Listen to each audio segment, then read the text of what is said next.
ਜੀ ਜਿਵੇਂ ਤੁਹਾਨੂੰ ਪਤਾ ਹੈ ਵੀ ਚੋਣਾਂ ਦਾ ਮਾਹੌਲ ਇਸ ਵੇਲੇ ਪੂਰੀ ਤਰ੍ਹਾਂ ਗਰਮਾਇਆ ਹੋਇਆ ਪੰਜਾਬ ਦੇ ਵਿੱਚ। ਤੁਹਾਨੂੰ ਨਹੀਂ ਲੱਗਦਾ ਇੰਨੇ ਗਰਮਾਏ ਹੋਏ ਮਾਹੌਲ ਦੇ ਵਿੱਚ ਜਿਹੜੇ ਚੋਣ ਮੁੱਦੇ ਨੇ ਉਹ ਬਿਲਕੁਲ ਠੰਡੇ ਨੇ? ਵਿਕਰਮ ਮਜੀਠੀਆ ਸਿੱਧੂ ਦੇ ਖਿਲਾਫ ਖੜਾ ਹੋ ਗਿਆ ਜੀ, ਉੱਥੋਂ ਸੀਟ ਗਰਮ ਹੋ ਗਈ ਹੁਣ ਤੇ ਲੋਕਾਂ ਦਾ ਧਿਆਨ ਉੱਧਰ ਹੈ ਜੀ। ਇਸ ਚੀਜ਼ ਦੀ ਪਲੈਨਿੰਗ ਸਿਸਟਮ ਕਰਦਾ, ਲੋਕਾਂ ਦਾ ਧਿਆਨ ਨਾ ਜਾਵੇ ਮੁੱਦਿਆਂ ਵੱਲ ਜੀ।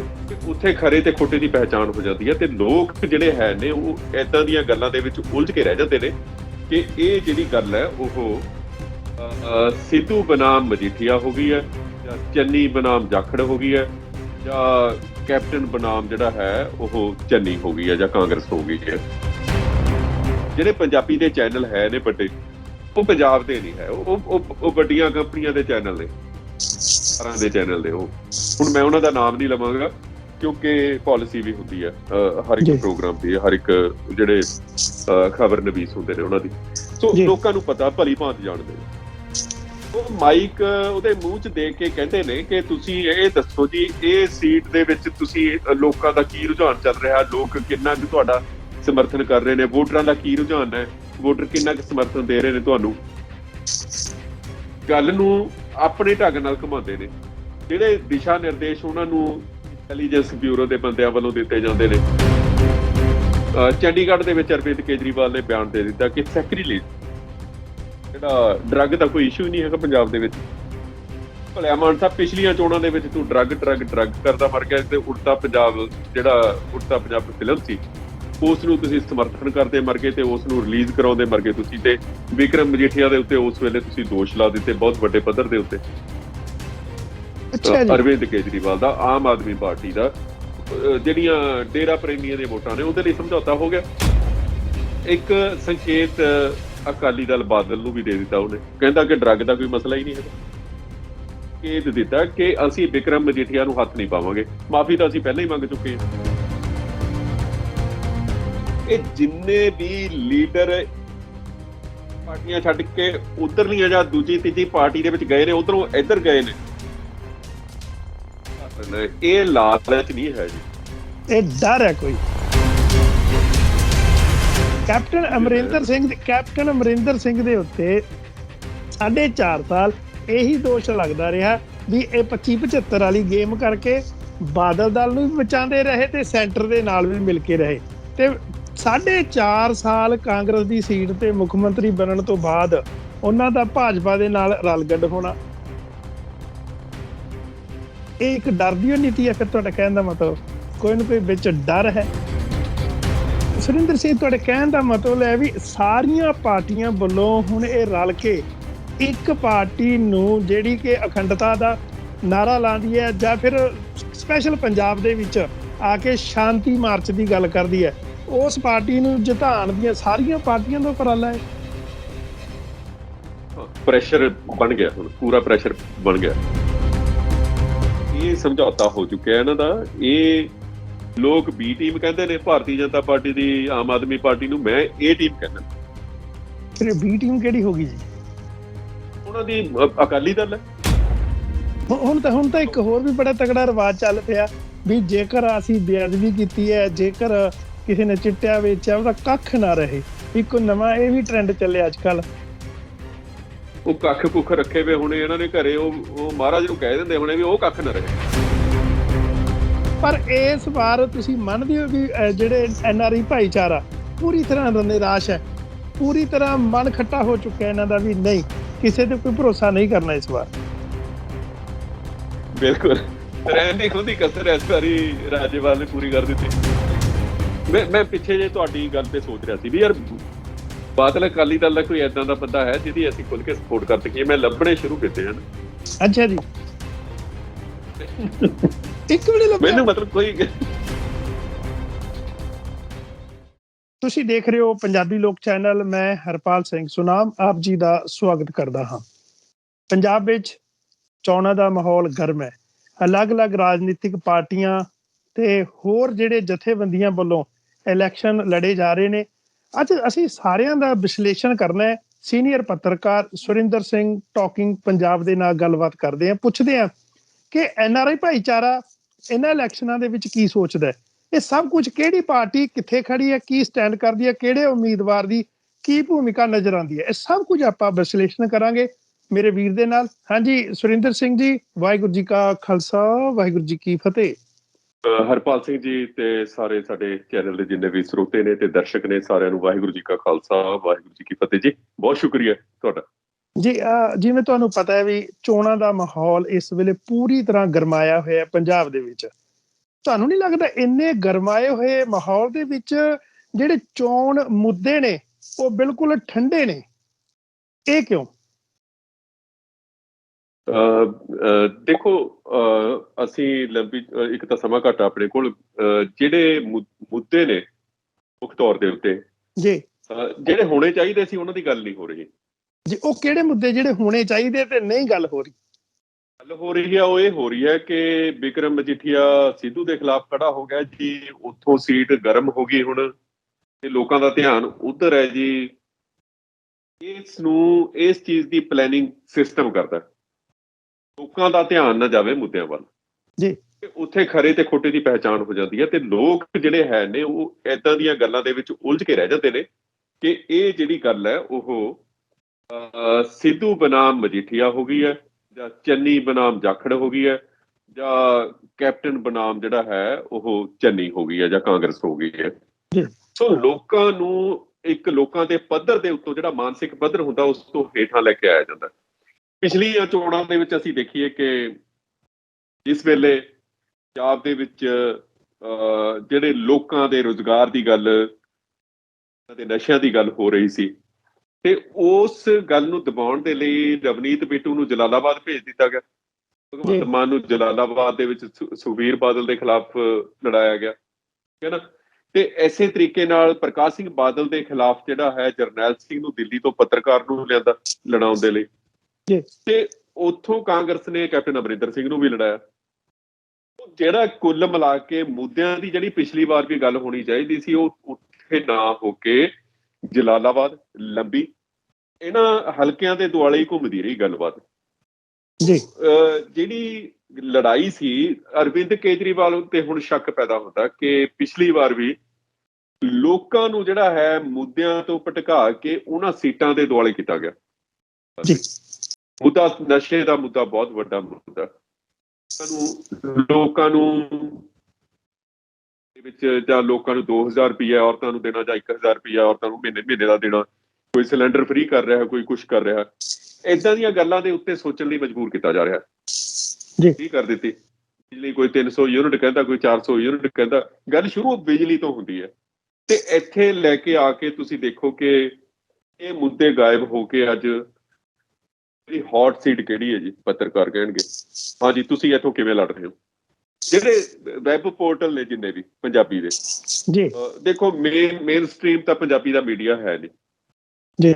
ਮੇਨ ਸਟ੍ਰੀਮ ਜਿਹੜੇ ਪੰਜਾਬ ਦਾ ਕੋਈ ਚੈਨਲ ਨਹੀਂ ਹੈ, ਜਿਹੜੇ ਪੰਜਾਬੀ ਦੇ ਚੈਨਲ ਹੈ ਨੇ ਵੱਡੇ, ਉਹ ਪੰਜਾਬ ਦੇ ਨਹੀਂ ਹੈ, ਉਹ ਵੱਡੀਆਂ ਕੰਪਨੀਆਂ ਦੇ ਚੈਨਲ ਨੇ, ਸਾਰਿਆਂ ਦੇ ਚੈਨਲ ਦੇ। ਉਹ ਹੁਣ ਮੈਂ ਉਹਨਾਂ ਦਾ ਨਾਮ ਨਹੀਂ ਲਵਾਂਗਾ ਕਿਉਂਕਿ ਪਾਲਿਸੀ ਵੀ ਹੁੰਦੀ ਹੈ ਹਰ ਇੱਕ ਪ੍ਰੋਗਰਾਮ ਦੀ, ਹਰ ਇੱਕ ਜਿਹੜੇ ਖਬਰ ਨਵੀਸ ਹੁੰਦੇ ਨੇ ਉਹਨਾਂ ਦੀ। ਸੋ ਲੋਕਾਂ ਨੂੰ ਪਤਾ, ਭਲੀ ਭਾਂਤ ਜਾਣਦੇ ਨੇ।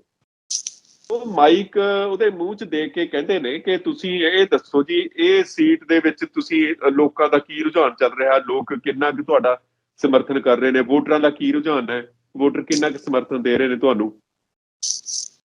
ਗੱਲ ਨੂੰ ਆਪਣੇ ਢੰਗ ਨਾਲ ਘੁਮਾਉਂਦੇ ਨੇ। ਜਿਹੜੇ ਦਿਸ਼ਾ ਨਿਰਦੇਸ਼ ਉਹਨਾਂ ਨੂੰ ਇੰਟੈਲੀਜੈਂਸ ਬਿਊਰੋ ਦੇ ਬੰਦਿਆਂ ਵੱਲੋਂ ਦਿੱਤੇ ਜਾਂਦੇ ਨੇ, ਉਹ ਗੱਲ ਨੂੰ ਉਸੇ ਤਰੀਕੇ ਨਾਲ ਘੁਮਾਉਂਦੇ ਨੇ, ਉਸੇ ਤਰੀਕੇ ਨਾਲ ਸਵਾਲ ਪੁੱਛਦੇ ਨੇ। ਜਿਹੜਾ ਇੱਕ ਪਾਰਟਿਕੂਲਰ ਉਮੀਦਵਾਰ ਦਾ ਜਿਹੜਾ ਮੀਡੀਆ ਸਲਾਹਕਾਰ ਹੁੰਦਾ ਜਾਂ ਜਿਹੜਾ ਉਹਦਾ ਪਰਸਨਲ ਅਸਿਸਟੈਂਟ ਹੁੰਦਾ, ਪੋਲੀਟੀਕਲ ਸੈਕਟਰੀ ਹੁੰਦਾ, ਉਹਦੇ ਵੱਲੋਂ ਉਸ ਨੂੰ ਪਹਿਲਾਂ ਹੀ ਦਿਸ਼ਾ ਨਿਰਦੇਸ਼ ਦੇ ਦਿੱਤੇ ਜਾਂਦੇ ਨੇ ਵੀ ਇਸ ਵਿਸ਼ੇ ਤੇ ਗੱਲ ਕਰੀਏ। ਹਾਂ ਇੰਟੈਲੀਜੈਂਸ ਬਿਊਰੋ ਦੀਆਂ ਵੱਖਰੀਆਂ ਜਿਹੜੀਆਂ ਹਦਾਇਤਾਂ ਹੁੰਦੀਆਂ ਨੇ ਇਹਨਾਂ ਪੱਤਰਕਾਰਾਂ ਨੂੰ, ਤੋਂ ਉਹਦੇ ਦੁਆਲੇ ਘੁੰਮ ਕੇ ਉਹ ਸਵਾਲ ਪੁੱਛਦੇ ਨੇ। ਚੰਡੀਗੜ੍ਹ ਦੇ ਵਿੱਚ ਅਰਵਿੰਦ ਕੇਜਰੀਵਾਲ ਨੇ ਬਿਆਨ ਦੇ ਦਿੱਤਾ ਕਿ ਸੈਕਰੀਲੇਜ ਜਿਹੜਾ ਡਰੱਗ ਦਾ ਕੋਈ ਇਸ਼ੂ ਹੀ ਨਹੀਂ ਹੈਗਾ ਪੰਜਾਬ ਦੇ ਵਿੱਚ। ਭਲਿਆ ਮਾਨਸਾ, ਪਿਛਲੀਆਂ ਚੋਣਾਂ ਦੇ ਵਿੱਚ ਤੂੰ ਡਰੱਗ ਕਰਦਾ ਮਰ ਗਿਆ। ਤੇ ਉੜਤਾ ਪੰਜਾਬ ਫਿਲਮ ਸੀ, ਉਸ ਨੂੰ ਤੁਸੀਂ ਸਮਰਥਨ ਕਰਦੇ ਮਰ ਗਏ ਤੇ ਉਸ ਨੂੰ ਰਿਲੀਜ਼ ਕਰਾਉਂਦੇ ਮਰ ਗਏ ਤੁਸੀਂ। ਤੇ ਬਿਕਰਮ ਮਜੀਠੀਆ ਦੇ ਉੱਤੇ ਉਸ ਵੇਲੇ ਤੁਸੀਂ ਦੋਸ਼ ਲਾ ਦਿੱਤੇ ਬਹੁਤ ਵੱਡੇ ਪੱਧਰ ਦੇ ਉੱਤੇ। ਮਾਫੀ ਵੀ ਮੰਗ ਲਈ। ਹੁਣ ਉਹ ਪਰਸੋਂ ਚੰਡੀਗੜ੍ਹ ਦੇ ਵਿੱਚ ਉਹਨੇ ਸਟੇਟਮੈਂਟ ਦਿੱਤੀ, ਬਿਸਾਈਡਸ ਦਾ ਪ੍ਰੈਸ ਕਾਨਫਰੰਸ ਟ੍ਰਿਬਿਊਨ ਦੇ ਵਿੱਚ ਖਬਰ ਛਪੀ ਹੈ ਇਹ, ਕਿ ਸੈਕਰੀਲੇਜ ਤੇ ਜਿਹੜਾ ਡਰੱਗ ਦਾ ਹੈਗਾ ਕੋਈ ਇਸ਼ੂ ਹੈ ਪੰਜਾਬ ਦੇ ਵਿੱਚ। ਦੇਖੋ ਇਹ ਸਟੇਟਮੈਂਟ ਨੂੰ ਕਿਵੇਂ ਡੀਕੋਡ ਕਿਵੇਂ ਕਰੀਏ। ਸੈਕਰੀਲੇਜ ਦਾ ਮੁੱਦਾ ਹੈਗਾ ਸਰਸੇ ਵਾਲੇ ਦੇ ਖਿਲਾਫ ਸਿੱਧਾ ਸਿੱਧਾ, ਠੀਕ ਹੈ ਨਾ। ਉਹਦੇ ਸਰਸੇ ਵਾਲੇ ਦੇ ਜਿਹੜੇ ਪ੍ਰੇਮੀ ਨੇ, ਚੇਲੇ ਨੇ, ਉਹ ਉਲਝੇ ਹੋਏ ਨੇ ਤੇ ਸਰਸੇ ਵਾਲੇ ਤੇ ਵੀ ਇਲਜ਼ਾਮ ਲੱਗ ਰਹੇ ਨੇ। ਸੰਕੇਤ ਕਰਦਾ ਕਿ ਅੰਦਰ ਖਾਤੇ ਕਿਤੇ ਉਹਨਾਂ ਦੀ ਗੱਲਬਾਤ ਹੋ ਗਈ ਹੈ, ਸਮਝੌਤਾ ਹੋ ਗਿਆ। ਅਰਵਿੰਦ ਕੇਜਰੀਵਾਲ ਦਾ, ਆਮ ਆਦਮੀ ਪਾਰਟੀ ਦਾ, ਜਿਹੜੀਆਂ ਡੇਰਾ ਪ੍ਰੇਮੀਆਂ ਦੀਆਂ ਵੋਟਾਂ ਨੇ ਉਹਦੇ ਲਈ ਸਮਝੌਤਾ ਹੋ ਗਿਆ ਕਰਕੇ ਉਹਨੇ ਬਿਆਨ ਦਿੱਤਾ ਕਿ ਬੇਅਦਬੀ ਦਾ ਤਾਂ ਜੀ ਕੋਈ ਮੁੱਦਾ ਹੀ ਨਹੀਂ ਹੈਗਾ ਜੀ।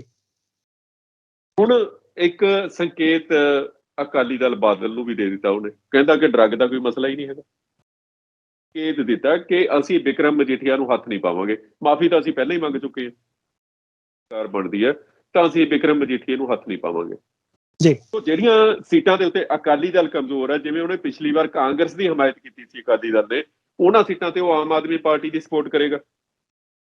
ਇਹ ਦੋ ਗੱਲਾਂ ਕਲੀਅਰ ਹੋ ਗਈਆਂ, ਡੇਰਾ ਪ੍ਰੇਮੀਆਂ ਦੀ ਤੇ ਅਕਾਲੀ ਦਲ ਦੇ ਜਿਹੜੇ ਵੋਟਰ ਨੇ ਉਹਨਾਂ ਦੀ। ਉਹ ਇਹ ਕਲੀਅਰ ਮੈਸੇਜ ਉਹਨੇ ਦਿੱਤਾ ਇੱਕ ਸਟੇਟਮੈਂਟ ਦੇ ਨਾਲ। ਹੁਣ ਪੱਤਰਕਾਰ ਜਾਂ ਜਿਹੜੇ ਚਿੰਤਕ ਨੇ ਗੱਲ ਨੂੰ ਕਿਵੇਂ ਲੈਂਦੇ ਨੇ, ਉਹ ਕੀ ਉਹ ਇਸ ਗੱਲ ਨੂੰ ਸਮਝਦੇ ਨੇ, ਜੋ ਦੂਰ ਅੰਦੇਸ਼ੀ ਦੇ ਨਾਲ ਗੱਲਬਾਤ ਕਰਦੇ ਨੇ। ਜੇ ਹਰਪਾਲ ਸਿੰਘ ਜੀ, ਜੇ ਪਿਛਲੀਆਂ ਅਸੀਂ ਚੋਣਾਂ ਦੀ ਗੱਲ ਕਰੀਏ ਤਾਂ 1967 ਦੇ ਵਿੱਚ ਪੰਜਾਬੀ ਸੂਬਾ ਬਣਨ ਤੋਂ ਬਾਅਦ ਪਹਿਲੀ ਵਾਰ ਵੋਟਾਂ ਪਈਆਂ ਜੀ। ਪੰਜਾਬੀ ਸੂਬੇ ਲਈ ਮੋਰਚਾ ਕਿਹਨੇ ਲਾਇਆ ਜੀ? ਅਕਾਲੀ ਦਲ ਨੇ। ਅਕਾਲੀ ਦਲ ਨੇ ਮੋਰਚਾ ਲਾਇਆ, ਪਰ ਸਰਕਾਰ ਉਦੋਂ ਕਾਂਗਰਸ ਦੀ ਬਣਦੀ ਹੈ। 1967 ਦੇ ਵਿੱਚ ਵੋਟਾਂ ਪੈਂਦੀਆਂ ਨੇ, ਠੀਕ ਹੈ ਨਾ। ਅਕਾਲੀ ਦਲ ਨੇ ਜੇਲ੍ਹਾਂ ਭਰੀਆਂ, ਅਕਾਲੀ ਦਲ ਨੇ ਡਾਂਗਾਂ ਖਾਧੀਆਂ, ਅਕਾਲੀ ਦਲ ਤੇ ਤਸ਼ੱਦਦ ਹੋਇਆ, ਅਕਾਲੀ ਦਲ ਦੇ ਵਰਕਰਾਂ ਤੇ ਸਾਰਾ ਕੁਝ ਹੋਇਆ, ਸਰਕਾਰ ਬਣਦੀ ਹੈ। 1969 ਦੇ ਵਿੱਚ ਜਾ ਕੇ ਫਿਰ ਅਕਾਲੀ ਦਲ ਦੀ ਸਰਕਾਰ ਬਣਦੀ ਹੈ। ਉਹ ਵੀ ਕੋਲੀਸ਼ਨ ਸਰਕਾਰ ਬਣਦੀ ਹੈ। 1969 ਦੇ ਵਿੱਚ ਪਹਿਲੀ ਵਾਰ ਪੰਥਕ ਮੁੱਦੇ ਸੀ ਅਕਾਲੀ ਦਲ ਦੇ ਜੀ। ਲੜੀਆਂ ਤਾਂ ਉਹਨੇ 1967 ਦੀਆਂ ਚੋਣਾਂ ਵੀ ਪੰਥਕ ਮੁੱਦਿਆਂ ਤੇ ਸੀ, ਪਿਓਰ ਪੰਥਕ ਮੁੱਦਿਆਂ ਦੇ। 1969 ਦੇ ਵਿੱਚ ਦੂਜੀ ਵਾਰ ਜਦੋਂ ਹੁੰਦੀਆਂ ਨੇ, ਉਦੋਂ ਵੀ ਪੰਥਕ ਮੁੱਦਿਆਂ ਤੇ ਉਹ ਲੜਦੇ ਨੇ, ਜਿਹੜੀ ਇਲੈਕਸ਼ਨ ਲੜਦੇ ਨੇ। ਪਰ ਕੀ ਹੈ ਕਿ ਸਰਕਾਰ ਚੱਲਦੀ ਨਹੀਂ, ਟੁੱਟ ਜਾਂਦੀ ਹੈ ਸਰਕਾਰ। 1972 'ਚ ਇਲੈਕਸ਼ਨ ਹੁੰਦੀ ਹੈ ਜਦੋਂ ਗਿਆਨੀ ਜੈਲ ਸਿੰਘ ਮੁੱਖ ਮੰਤਰੀ ਬਣਦਾ ਹੈ ਜੀ, ਤੇ ਉਦੋਂ ਵੀ ਪੰਥਕ ਮੁੱਦਿਆਂ ਤੇ ਚੋਣ ਲੜੀ ਜਾਂਦੀ ਹੈ। ਅਕਾਲੀ ਦਲ ਦੀ ਜਿਹੜੀ ਸਰਕਾਰ ਨਹੀਂ ਬਣਦੀ। 1975 'ਚ ਐਮਰਜੈਂਸੀ ਲੱਗਦੀ ਹੈ। 1975 ਦੇ ਵਿੱਚ ਜਿਹੜਾ ਐਮਰਜੈਂਸੀ ਦਾ ਜਿਹੜਾ ਲੋਕਾਂ ਦੇ ਉੱਤੇ ਦਬਾਅ ਸੀ, ਜਾਂ ਉਹ ਮੋਰਚੇ ਲੱਗੇ ਸੀ, ਗ੍ਰਿਫਤਾਰੀਆਂ ਦਿੱਤੀਆਂ ਸੀ, ਸਿੱਖੀ ਦਾ ਇੱਕ ਪ੍ਰਚਾਰ ਹੋਇਆ ਸੀ ਉਸ ਐਮਰਜੈਂਸੀ ਦੇ ਦੌਰਾਨ। ਤਾਂ 1977 ਦੇ ਵਿੱਚ ਜਿਹੜੀ ਇਲੈਕਸ਼ਨ ਹੁੰਦੀ ਆ, ਉਦੋਂ ਪੰਥਕ ਮੁੱਦਿਆਂ ਦੇ ਉੱਤੇ, ਨਿਰੋਲ ਪੰਥਕ ਮੁੱਦਿਆਂ ਦੇ ਉੱਤੇ ਅਕਾਲੀ ਦਲ ਬਾਦਲ ਦੀ ਸਰਕਾਰ, ਮਾਫ ਕਰਨਾ, ਅਕਾਲੀ ਦਲ ਬਾਦਲ ਦੀ ਨਹੀਂ, ਅਕਾਲੀ ਦਲ ਦੀ ਸਰਕਾਰ ਬਣਦੀ ਹੈ ਤੇ ਬਾਦਲ ਦੂਜੀ ਵਾਰ ਮੁੱਖ ਮੰਤਰੀ ਬਣਦਾ। ਪਰ 3 ਸਾਲ ਬਾਅਦ ਇਹਨਾਂ ਦੀ ਸਰਕਾਰ ਟੁੱਟ ਜਾਂਦੀ ਹੈ ਜੀ। ਇੰਦਰਾ ਗਾਂਧੀ ਦੁਬਾਰਾ ਪਾਵਰ ਚ ਆਉਂਦੀ ਹੈ ਤਾਂ ਉਹ ਇਹਨਾਂ ਦੀ ਸਰਕਾਰ ਤੋੜ ਦਿੰਦੀ ਹੈ। 1980 ਚ ਇਲੈਕਸ਼ਨ ਹੁੰਦੀ ਹੈ, ਫਿਰ ਪੰਥਕ ਜਿਹੜੀ ਹੈ ਉਹ ਸੁਰ ਉਹਦੇ ਚ ਜਗਦੇਵ ਸਿੰਘ ਤਲਵੰਡੀ ਹੁੰਦੇ ਨੇ, ਹਰਚੰਦ ਸਿੰਘ ਲੌਂਗੋਵਾਲ ਹੁੰਦੇ ਨੇ, ਗੁਰਚਰਨ ਸਿੰਘ ਟੌਹੜਾ ਹੁੰਦੇ ਨੇ, ਸੁਖਜਿੰਦਰ ਸਿੰਘ ਹੁੰਦੇ ਨੇ, ਬੜੇ ਨਾਮਵਰ ਕੱਦਾਵਰ ਅਕਾਲੀ ਜਿਹੜੇ ਤੋੜ ਸਾਹਿਬ ਹੁੰਦੇ ਨੇ, ਹੋਰ ਬੜੇ ਨਾਮਵਰ ਜਿਹੜੇ ਹੈ ਨੇ ਅਕਾਲੀ ਉਹਦੇ ਚ ਹੁੰਦੇ ਨੇ। ਫਿਰ ਪਰ ਉਹ ਇਲੈਕਸ਼ਨ ਹੈ ਜਿਹੜੀ ਹਾਰ ਜਾਂਦੇ ਨੇ ਉਹ। ਉਦੋਂ ਕਾਂਗਰਸ ਦਾ ਦਰਬਾਰਾ ਸਿੰਘ ਮੁੱਖ ਮੰਤਰੀ ਬਣਦਾ ਪੰਥਕ ਮੁੱਦਿਆਂ ਦੇ ਉੱਤੇ। ਪਰ ਇਹਨਾਂ ਚੋਣਾਂ ਦੇ ਦੌਰਾਨ ਜਿੰਨੀਆਂ ਵੀ ਮੈਂ ਗਿਣਾਈਆਂ, ਫਿਰ ਉਦੋਂ ਬਾਅਦ ਤਾਂ 85 ਚ ਹੀ ਹੁੰਦੀ ਹੈ ਜਦੋਂ ਬਰਨਾਲਾ ਮੁੱਖ ਮੰਤਰੀ ਬਣਦਾ। ਇਹਨਾਂ ਚੋਣਾਂ ਦੇ ਦੌਰਾਨ ਕਾਂਗਰਸ ਵੱਲੋਂ ਉਹ ਦੇਸ਼ ਦੀ ਏਕਤਾ ਤੇ ਅਖੰਡਤਾ ਦੇ ਨਾਅਰੇ ਦੇ ਉੱਤੇ ਚੋਣਾਂ ਲੜੀਆਂ ਜਾਂਦੀਆਂ ਨੇ ਹਰ ਵਾਰ। ਤੁਸੀਂ ਧਿਆਨ ਦਿਓ, ਦੇਸ਼ ਦੀ ਏਕਤਾ ਤੇ ਅਖੰਡਤਾ ਦੀ ਗੱਲ ਕਰਕੇ ਉਹ ਚੋਣਾਂ ਲੜਦੇ ਨੇ। 1985 ਦੇ ਵਿੱਚ ਕਾਂਗਰਸ ਜਾਣਬੁੱਝ ਕੇ ਆਪਣੇ ਕਮਜ਼ੋਰ ਉਮੀਦਵਾਰ ਖੜੇ ਕਰਦੀ ਹੈ ਬਰਨਾਲਾ ਜਦੋਂ ਮੁੱਖ ਮੰਤਰੀ ਬਣਦਾ। ਸ਼੍ਰੋਮਣੀ ਅਕਾਲੀ ਦਲ ਮਾਨ, ਉਦੋਂ ਅਕਾਲੀ ਦਲ ਦਾ ਨਾਮ ਸ਼੍ਰੋਮਣੀ ਅਕਾਲੀ ਦਲ ਮਾਨ ਹੁੰਦਾ ਸੀ ਜੀ। ਮਾਨ ਜੇਲ੍ਹ 'ਚ ਨੇ, ਬਾਬਾ ਜੋਗਿੰਦਰ ਸਿੰਘ ਪ੍ਰਧਾਨ ਨੇ, ਸੰਤ ਜਰਨੈਲ ਸਿੰਘ ਭਿੰਡਰਾਂਵਾਲੇ ਦੇ ਪਿਤਾ। ਉਹ ਕਰਦੇ ਨੇ, ਦੇਖੋ ਵੱਡਾ ਕਾਂਡ ਹੋਇਆ, ਐਡਾ ਵੱਡਾ ਸਾਕਾ ਹੋਇਆ, ਅਸੀਂ ਇਲੈਕਸ਼ਨ ਨਹੀਂ ਲੜਦੇ ਹੈਗੇ, ਕਰਦੇ ਨੇ। ਲੌਂਗੋਵਾਲ ਵਾਲਾ ਦਲ ਜਿਹੜਾ ਹੈ ਚੋਣਾਂ ਲੜਦਾ, ਤੇ ਉਦੋਂ ਕਾਂਗਰਸ ਵੱਲੋਂ ਕੋਈ ਮੁੱਦਾ ਨਹੀਂ ਹੈ। ਵਿੱਚ ਕਾਂਗਰਸ ਨੇ ਕੋਈ ਮੁੱਦਾ ਨਹੀਂ ਵਿਚਾਰ ਹੀ ਨਹੀਂ ਕੀਤਾ ਜੀ ਕਰਨ ਵਾਲੀ ਗੱਲ ਹੈ। ਉਦੋਂ ਵੀ ਜਿਹੜਾ ਬਰਨਾਲਾ ਪੰਥਕ ਮੁੱਦਿਆਂ ਨੂੰ ਲੈ ਕੇ, ਕਿਉਂਕਿ ਲੌਂਗੋਵਾਲ ਤਾਂ ਗੱਡੀ ਚਾੜ ਦਿੱਤਾ ਜਾਂਦਾ, ਉਦੋਂ ਤੱਕ ਉਹਨੂੰ ਗੋਲੀ ਮਾਰ ਦਿੱਤੀ ਜਾਂਦੀ ਹੈ, ਪੰਥਕ ਮੁੱਦਿਆਂ ਦੇ ਉੱਤੇ ਹੀ ਲੜਦਾ। ਉਸ ਤੋਂ ਬਾਅਦ 1992 ਦੇ ਵਿੱਚ ਬਾਈਕਾਟ ਕੀਤਾ ਜਾਂਦਾ, ਸਮੂਹਿਕ ਤੌਰ ਤੇ ਕੀਤਾ ਜਾਂਦਾ। ਫਿਰ ਜਿਹਨੇ ਇਲੈਕਸ਼ਨ ਹੈ ਫਿਰ ਦੁਬਾਰਾ ਜਿਹੜੀ ਹੈ ਦੇਸ਼ ਦੀ ਏਕਤਾ ਤੇ ਅਖੰਡਤਾ ਦੇ ਨਾਮ ਤੇ ਲੜੀ ਜਾਂਦੀ ਹੈ। 1997 ਚ ਬਾਦਲ ਵੱਲੋਂ ਫਿਰ ਵੱਡੇ ਪੱਧਰ ਦੇ ਉੱਤੇ ਅਸੀਂ ਦੇਖਦੇ ਹਾਂ ਕਿ ਇਸ ਗੱਲ ਨੂੰ ਪ੍ਰਚਾਰਿਆ ਗਿਆ ਕਿ ਅਕਾਲੀ ਦਲ ਜਿਹੜਾ ਹੈ ਹੁਣ ਲੋਕ ਮੁੱਦਿਆਂ ਦੇ ਉੱਤੇ, ਪੰਜਾਬੀ ਬੋਲੀ ਦੇ ਉੱਤੇ, ਜਾਂ ਅਸੀਂ ਕਹਿੰਦੇ ਪੰਜਾਬੀ ਪਾਰਟੀ ਦੇ ਤੌਰ ਤੇ ਉਹਨਾਂ ਨੇ ਇਹ ਇਲੈਕਸ਼ਨ ਲੜਿਆ ਸੀਗਾ। ਕਹਿੰਦੇ ਪੰਜਾਬੀ ਪਾਰਟੀ ਹੁਣ ਪੰਥਕ ਪਾਰਟੀ ਨਹੀਂ ਹੈ, ਹਾਂਜੀ, ਉਹਦੇ ਉੱਤੇ ਅਸੀਂ ਲੜਾਂਗੇ। ਉਹਦੇ ਤੇ ਲੜੀ ਉਹਨਾਂ ਨੇ, ਇਲੈਕਸ਼ਨ ਉਹ ਜਿੱਤੇ ਵੀ, ਲੜੀ ਉਹਨਾਂ ਨੇ ਜਿੱਤੇ, ਤੇ ਪਹਿਲੀ ਵਾਰ ਸੀ ਕਿ ਅਕਾਲੀ ਦਲ ਦੀ ਸਰਕਾਰ 5 ਸਾਲ ਚੱਲੀ। ਹੁਣ ਜਿਹੜਾ ਮੁੱਦਾ ਅਸੀਂ ਦੇਖਦੇ ਹਾਂ ਕਿ ਦੇਸ਼ ਦੀ ਏਕਤਾ ਤੇ ਅਖੰਡਤਾ ਦਾ ਜਿਹੜਾ ਇਸ਼ੂ ਹੈ, ਉਹਦੇ ਉੱਤੇ ਹੁਣ ਸੈਂਟਰ ਦੇ ਵਿੱਚ ਭਾਰਤੀ ਜਨਤਾ ਪਾਰਟੀ ਹੈ। ਇਸ ਵੇਲੇ ਭਾਰਤੀ ਜਨਤਾ ਪਾਰਟੀ ਵੱਲੋਂ ਉਸ ਉੱਚੀ ਸੁਰ ਦੇ ਵਿੱਚ ਦੇਸ਼ ਦੀ ਏਕਤਾ ਤੇ ਅਖੰਡਤਾ ਦੀ ਗੱਲ ਪੰਜਾਬ ਵਿਧਾਨ ਸਭਾ ਚੋਣਾਂ 'ਚ ਨਹੀਂ ਕੀਤੀ ਜਾ ਰਹੀ। ਆਮ ਆਦਮੀ ਪਾਰਟੀ ਦੇਸ਼ ਦੀ ਏਕਤਾ ਤੇ ਅਖੰਡਤਾ ਦੇ ਨਾਮ ਤੇ ਚੋਣਾਂ ਲੜ ਰਹੀ ਹੈ ਪੰਜਾਬ ਦੇ ਵਿੱਚ ਇਸ ਵੇਲੇ। ਹੁਣ ਇਸ ਨੂੰ ਡੀਕੋਡ ਕਰੋ ਤੁਸੀਂ ਪਿਛਲੀਆਂ ਚੋਣਾਂ ਦੇ ਨਾਲ, ਤੇ ਫਿਰ ਤੁਸੀਂ ਸਰਕਾਰ ਕਿਹਦੀ ਬਣਾ ਰਹੇ ਹੋ, ਇਹਦਾ ਮਤਲਬ ਕੀ ਹੈ? ਨਹੀਂ, ਇਹ ਸਾਡੇ ਦਰਸ਼ਕ ਇਹਨੂੰ ਡੀਕੋਡ ਕਰਨਗੇ ਨਾ। ਦਰਸ਼ਕ ਸਮਝਦਾਰ ਨੇ, ਤੁਸੀਂ ਵੀ ਸਮਝਦਾਰ ਹੋ। ਅੱਗੇ ਚੱਲ ਕੇ ਗੱਲ ਖੋਲਦੇ ਆਪਾਂ ਜੀ। ਹੁਣ ਜਿਹੜੀ ਹੈ ਗੱਲ 1947 ਤੋਂ ਬਾਅਦ ਮਾਸਟਰ ਤਾਰਾ ਸਿੰਘ ਨੇ ਅਕਾਲੀ ਦਲ ਨੂੰ, ਜਿਹੜਾ 1920 ਦੇ ਵਿੱਚ ਬਣਿਆ ਸੀ ਜੀ, ਲੇਵਾ ਕਰ ਦਿੱਤਾ ਕਾਂਗਰਸ ਦੇ ਨਾਲ। 53 ਦੇ ਵਿੱਚ ਜਦੋਂ ਦਰਬਾਰ ਸਾਹਿਬ ਦੇ ਵਿੱਚ ਫੌਜ ਦਾਖਲ ਹੋਈ, ਉਸ ਨੂੰ ਗੁੱਸਾ ਆਇਆ, ਉਹਨੂੰ ਦੁਬਾਰਾ ਗੁਬਾਰ ਕੱਢਿਆ ਉਹਨਾਂ ਨੇ ਦੁਬਾਰਾ ਅਕਾਲੀ ਦਲ ਸੁਰਜੀਤ ਕਰ ਲਿਆ ਮਾਸਟਰ ਜੀ ਨੇ ਜੀ, ਠੀਕ ਹੈ ਨਾ। 1967-69 ਤੱਕ ਆਉਂਦੇ ਸੰਤ ਫਤਿਹ ਸਿੰਘ ਨੂੰ ਪ੍ਰੋਜੈਕਟ ਕਰ ਦਿੱਤਾ ਬੁੱਢਾ ਜੋੜ ਤੋਂ ਲਿਆ ਕੇ।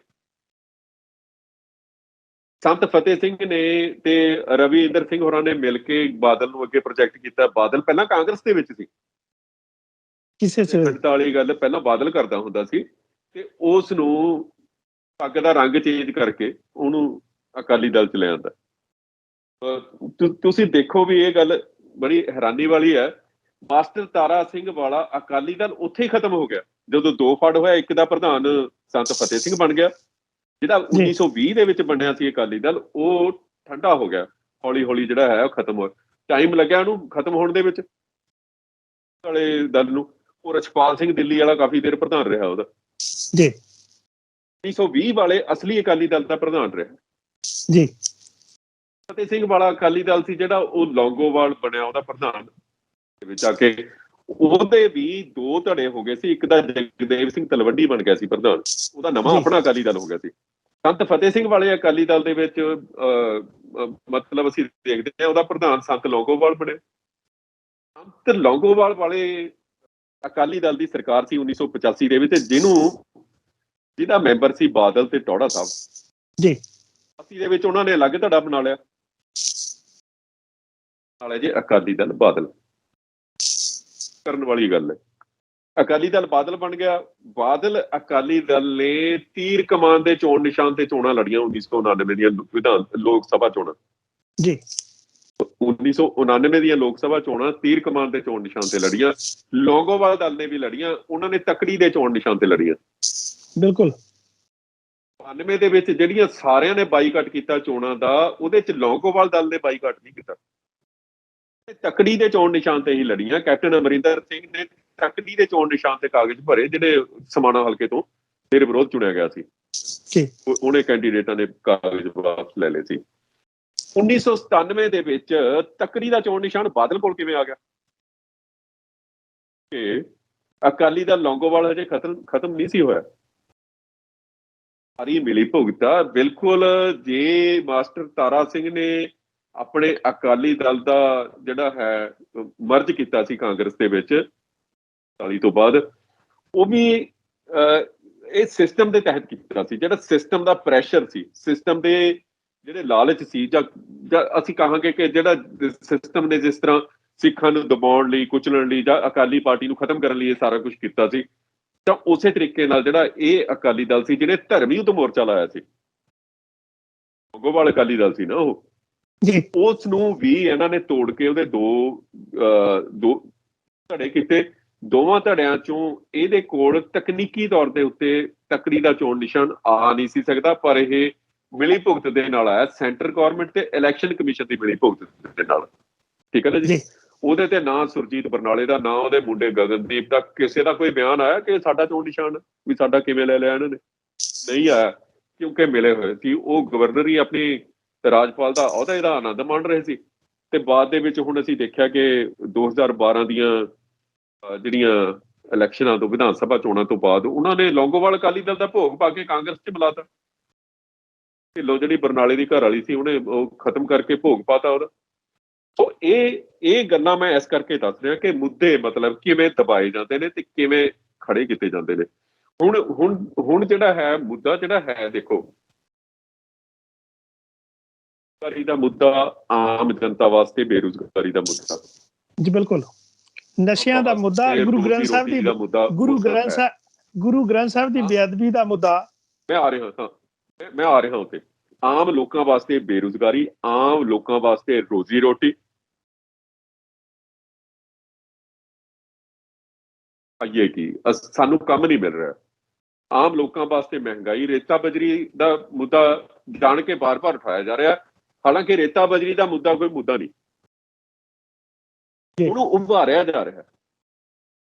ਇਹ ਮੁੱਦੇ ਤਿਆਰ ਕੀਤੇ ਜਾਂਦੇ ਨੇ, ਲੋਕਾਂ ਤੱਕ ਲੈ ਕੇ ਜਾਏ ਜਾਂਦੇ ਨੇ। ਉਹਨਾਂ ਦੇ ਪਿੱਛੇ ਇੱਕ ਡੀਪ ਸਟੇਟ ਜਿਹੜੀ ਹੈ ਕੰਮ ਕਰਦੀ ਹੈ, ਉਹ ਵਿਆਪਕ ਰੂਪ ਦੇ ਵਿੱਚ ਕੰਮ ਕਰਦੀ ਹੈ। ਕਿਉਂਕਿ ਜਿਹੜੀ ਗੱਲ ਤੁਸੀਂ ਕੀਤੀ ਹੈ, ਬੇਅਦਬੀ ਦਾ ਜਿਹੜਾ ਮੁੱਦਾ, ਬਹੁਤ ਵੱਡਾ ਮੁੱਦਾ ਜੀ। ਜਿਸ ਵੇਲੇ ਬਰਗਾੜੀ ਕਾਂਡ ਹੋਇਆ ਸੀ ਤਾਂ ਬੱਚਾ ਮੈਨੂੰ ਲੱਗਦਾ ਕਿ ਇਹ ਨਾ ਪਤਾ ਹੋਵੇ ਕਿ ਗੁਰੂ ਗ੍ਰੰਥ ਸਾਹਿਬ ਦੇ ਵਿੱਚ ਕਿੰਨੇ ਗੁਰੂ ਸਾਹਿਬ ਦੀ ਬਾਣੀ ਹੈ ਤੇ ਕਿੰਨੇ ਭਗਤਾਂ ਦੀ ਬਾਣੀ ਹੈ। ਉਹ ਬੰਦੇ ਦੇ ਮਨ ਦੇ ਵਿੱਚ ਠੇਸ ਲੱਗੀ ਸੀ, ਉਹਦਾ ਹਿਰਦਾ ਬਲੂੰਦਰਿਆ ਗਿਆ ਸੀ, ਕਿਤੇ ਵੀ ਉਹਨੂੰ ਥਾਂ ਮਿਲੀ ਉਹਨੇ ਪ੍ਰੋਟੈਸਟ ਕੀਤਾ। ਬਿਲਕੁਲ, ਸੜਕ ਗਲੀ ਜਾਮ ਹੋ ਗਈ ਸੀ। ਪਰ ਅੱਜ ਕਿਸੇ ਨੂੰ ਉਹ ਮੁੱਦਾ ਕੋਈ ਚੇਤੇ ਨਹੀਂ ਹੈ। ਵੱਡੀ ਗੱਲ ਸੀ ਮਤਲਬ ਇਹ ਜੀ। ਹਾਂ ਬਿਲਕੁਲ ਤੁਹਾਡੀ ਗੱਲ ਸਹੀ ਹੈ। ਤੇ ਨਸ਼ੇ ਦਾ ਮੁੱਦਾ ਇਹ ਜ਼ਮੀਨੀ ਹਕੀਕਤ ਅਸੀਂ ਫਰੋਲੀਏ ਨਾ, ਉਹਦਾ ਅਧਿਐਨ ਕਰੀਏ ਤਾਂ ਇਹ ਵੱਡੇ ਮੁੱਦੇ ਨੇ, ਇਹ ਖਤਮ ਨਹੀਂ ਹੋਣੇ ਹੈਗੇ। ਇਹ ਭਾਵੇਂ ਬਹੁਤ ਘੱਟ ਲੋਕ ਗੱਲ ਕਰ ਰਹੇ ਨੇ, ਪਰ ਇਹ ਮੁੱਦੇ ਐਗਜ਼ਿਸਟ ਕਰਦੇ ਨੇ, ਇਹਨਾਂ ਦੀ ਹੋਂਦ ਹੈ, ਇਹ ਏਦਾਂ ਖਤਮ ਨਹੀਂ ਹੋਣੇ ਹੈਗੇ। ਜੇਲ੍ਹਾਂ ਦੇ ਵਿੱਚ ਬੰਦ ਨੇ ਸਿੰਘ, ਠੀਕ ਹੈ ਕਿ ਅਸੀਂ ਜਾਂ ਜਿਹੜੀਆਂ ਧਿਰਾਂ ਨੇ ਉਹ ਇਹਨਾਂ ਨੂੰ ਸਹੀ ਤਰੀਕੇ ਨਾਲ ਜਿਹੜਾ ਹੈ ਪ੍ਰੈਜ਼ੈਂਟ ਨਹੀਂ ਕਰ ਸਕੀਆਂ, ਸਹੀ ਤਰੀਕੇ ਨਾਲ ਅੱਗੇ ਨਹੀਂ ਲੈ ਕੇ ਜਾ ਸਕੀਆਂ, ਜਾਂ ਇਹਨਾਂ ਦੇ ਨਾਲ ਸਹੀ ਤਰੀਕੇ ਨਾਲ ਨਜਿੱਠਿਆ ਨਹੀਂ ਗਿਆ। ਬਹੁਤ ਸਾਰੇ ਲੋਕ ਦੋਸ਼ ਲਾਉਂਦੇ ਨੇ ਕਿ ਬਰਗਾੜੀ ਜਿਹੜਾ ਧਿਆਨ ਸਿੰਘ ਮੰਡ ਧਰਨੇ ਤੇ ਬੈਠੇ ਸੀ ਲਗਾਤਾਰ, ਉਹਨਾਂ ਨੇ ਭੋਗ ਪਾਤਾ ਵੀ ਉਹ ਮਤਲਬ ਖਤਮ ਕਰਤਾ ਹੈ ਨਾ, ਵੀ ਉਹ ਸਮਝੌਤਾ ਕਰ ਲਿਆ ਸਰਕਾਰ ਨਾਲ। ਉਹ ਸਮਝੌਤਾ ਕੋਈ ਨਹੀਂ ਕੀਤਾ। ਪੈਸੇ ਪੂਸੇ ਦਾ ਰੌਲਾ ਤਾਂ ਜਿੱਥੇ ਏਦਾਂ ਦੇ ਧਰਨੇ ਹੁੰਦੇ ਨੇ ਪੈਂਦਾ ਹੀ ਆ। ਇਹ ਮੋਰਚੇ ਦੇ ਵਿੱਚ ਮਤਲਬ ਤਕਰੀਬਨ 200 ਕਰੋੜ ਰੁਪਏ ਦਾ ਰੌਲਾ ਪੈਂਦਾ ਹੈ ਨਾ। ਉਹ ਧਿਆਨ ਸਿੰਘ ਮੰਡ ਦੇ ਮੁੱਦੇ ਦਾ ਰੌਲਾ ਪੈ ਗਿਆ। ਉਹਦੇ ਚ ਤ੍ਰਿਪਤ ਰਜਿੰਦਰ ਸਿੰਘ ਬਾਜਵਾ ਤੇ ਸੁਖਜਿੰਦਰ ਰੰਧਾਵਾ, ਇਹਨਾਂ ਦੋ ਬੰਦਿਆਂ ਨੇ ਵਿਟਲ ਰੋਲ ਪਲੇ ਕੀਤਾ ਉਹਦੇ ਚ। ਇਹਨਾਂ ਨੇ ਸੌਹਾਂ ਖਾਧੀਆਂ ਉੱਥੇ ਗੁਰੂ ਗ੍ਰੰਥ ਸਾਹਿਬ ਦੇ ਅੱਗੇ ਵੀ ਅਸੀਂ ਜ਼ਿੰਮੇਵਾਰ ਹੋਵਾਂਗੇ, ਸਿਆਸਤ ਛੱਡ ਦਾਂਗੇ ਜੇ ਅਸੀਂ ਇਨਸਾਫ ਨਾ ਦਵਾਇਆ, ਤੁਸੀਂ ਇਹ ਮੋਰਚਾ ਖਤਮ ਕਰੋ। ਗਲ ਚ ਪੱਲੂ ਪਾ ਕੇ ਉੱਥੇ ਬੈਠੇ ਰਹੇ ਹੋ, ਇਹ ਤਾਂ ਸਾਨੂੰ ਪਤਾ ਨਾ। ਅੰਦਰ ਦੀ ਗੱਲਬਾਤ ਇਹ ਹੋਈ ਆ ਉੱਥੇ ਕਿ ਉਹਨਾਂ ਨੇ ਸਿੱਖੀ ਦਾ ਤੇ ਗੁਰੂ ਗ੍ਰੰਥ ਸਾਹਿਬ ਦਾ ਹੀ ਵਾਸਤਾ ਦਿੱਤਾ। ਇਹ ਗੱਲ ਕਿਸੇ ਨੂੰ ਨਹੀਂ ਪਤਾ ਕਿ ਉੱਥੇ ਸਿੱਖੀ ਦਾ ਤੇ ਗੁਰੂ ਗ੍ਰੰਥ ਸਾਹਿਬ ਦਾ ਵਾਸਤਾ ਦਿੱਤਾ। ਹੁਣ ਇਹ ਧਿਆਨ ਸਿੰਘ ਮੰਡ ਨੂੰ ਦੱਸਣਾ ਚਾਹੀਦਾ ਨਾ, ਦੱਸਦਾ ਕਿਉਂ ਨਹੀਂ ਹੈਗਾ? ਫਿਰ ਉਹ ਕਿਉਂ?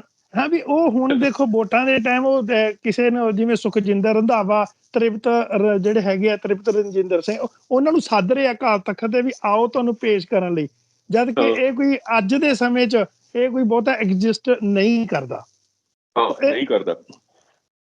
ਤੇ ਹਾਂਜੀ ਇਹ ਗੱਲ ਉਹਨਾਂ ਨੇ ਮਤਲਬ ਉੱਥੇ ਉਸ ਟਾਈਮ ਦੇ ਉੱਤੇ 700-800 ਬੰਦਾ ਮੌਜੂਦ ਸੀ ਜਦੋਂ ਉਹਨਾਂ ਨੇ ਗਲ 'ਚ ਪੱਲੂ ਪਾ ਕੇ ਗੁਰੂ ਗ੍ਰੰਥ ਸਾਹਿਬ ਦਾ ਵਾਸਤਾ ਪਾਇਆ ਕਿ ਅਸੀਂ ਸਿਆਸਤ ਛੱਡ ਦਾਂਗੇ ਜੇ ਅਸੀਂ ਇਨਸਾਫ ਨਾ ਦਿਵਾ ਸਕੇ। ਸਾਡੀ ਦੇ ਜਿਹੜਾ ਇਹ ਕਾਂਡ ਹੋਇਆ ਤੇ ਗੁਰੂ ਗ੍ਰੰਥ ਸਾਹਿਬ ਦੀ ਬੇਅਦਬੀ ਦੇ ਦੋਸ਼ੀਆਂ ਨੂੰ ਅਸੀਂ ਕਚਹਿਰੀ ਦੇ ਵਿੱਚ ਲੈ ਕੇ ਆਵਾਂਗੇ। ਸੋ ਇਹ ਗੱਲ ਹੁਣ ਆਪਾਂ ਕਹਿ ਤਾਂ ਦਿੰਦੇ ਹਾਂ ਕਿ ਉਹਨਾਂ ਨੇ ਛੱਡਤਾ ਤੇ ਵੀ ਤੁਸੀਂ ਮੋਦੀ ਦੇ ਖਿਲਾਫ ਤਾਂ ਜੀ ਉੱਥੇ ਮੋਰਚਾ ਕਾਮਯਾਬ ਹੋ ਗਿਆ, ਤੁਸੀਂ ਜਿਹੜਾ ਆਪਣੀਆਂ ਤੁਸੀਂ ਮੰਗਾਂ ਮਨਵਾ ਨਹੀਂ ਸਕੇ ਅਤੇ ਬੇਅਦਬੀ ਦਾ ਉਦਾਂ ਹੀ ਮੁੱਦਾ ਰੁਲ ਰਿਹਾ, ਉਦਾਂ ਹੀ ਕੋਈ ਉਹਦੇ ਤੇ ਫੈਸਲਾ ਨਹੀਂ ਹੋਇਆ ਹਾਲੇ ਤੱਕ।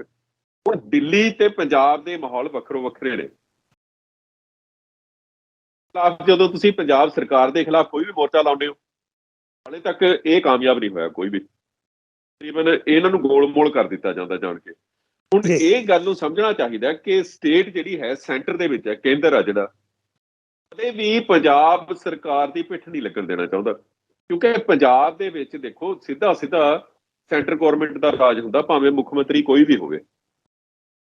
ਕਿਆ ਪੰਜਾਬ ਪੁਲਿਸ ਪੰਜਾਬ ਦੇ ਮੁੱਖ ਮੰਤਰੀ ਨੂੰ ਜਵਾਬਦੇਹ ਨਹੀਂ, ਸੈਂਟਰ ਨੂੰ, ਕੇਂਦਰੀ ਗ੍ਰਹਿ ਮੰਤਰੀ ਨੂੰ ਜਵਾਬਦੇਹ ਹੈ। ਪੰਜਾਬ ਗੜਬੜਗ੍ਰਸਤ ਇਲਾਕਾ ਜਿਹੜਾ 1985 ਦੇ ਵਿੱਚ 84 ਦੇ ਵਿੱਚ ਜਿਹੜਾ ਉਹਨਾਂ ਨੇ ਕਾਨੂੰਨ ਪਾਸ ਕਰਕੇ ਪਾਰਲੀਮੈਂਟ ਦੇ ਵਿੱਚ ਐਲਾਨ ਕੀਤਾ ਸੀ ਨਾ, ਉਹ ਕਾਗਜ਼ਾਂ ਦੇ ਵਿੱਚ ਹੁਣ ਵੀ ਐਗਜ਼ਿਸਟ ਕਰਦਾ। ਕੋਈ ਵੀ ਜਾ ਕੇ ਪਤਾ ਕਰ ਲਵੇ, ਕੋਈ ਮਤਲਬ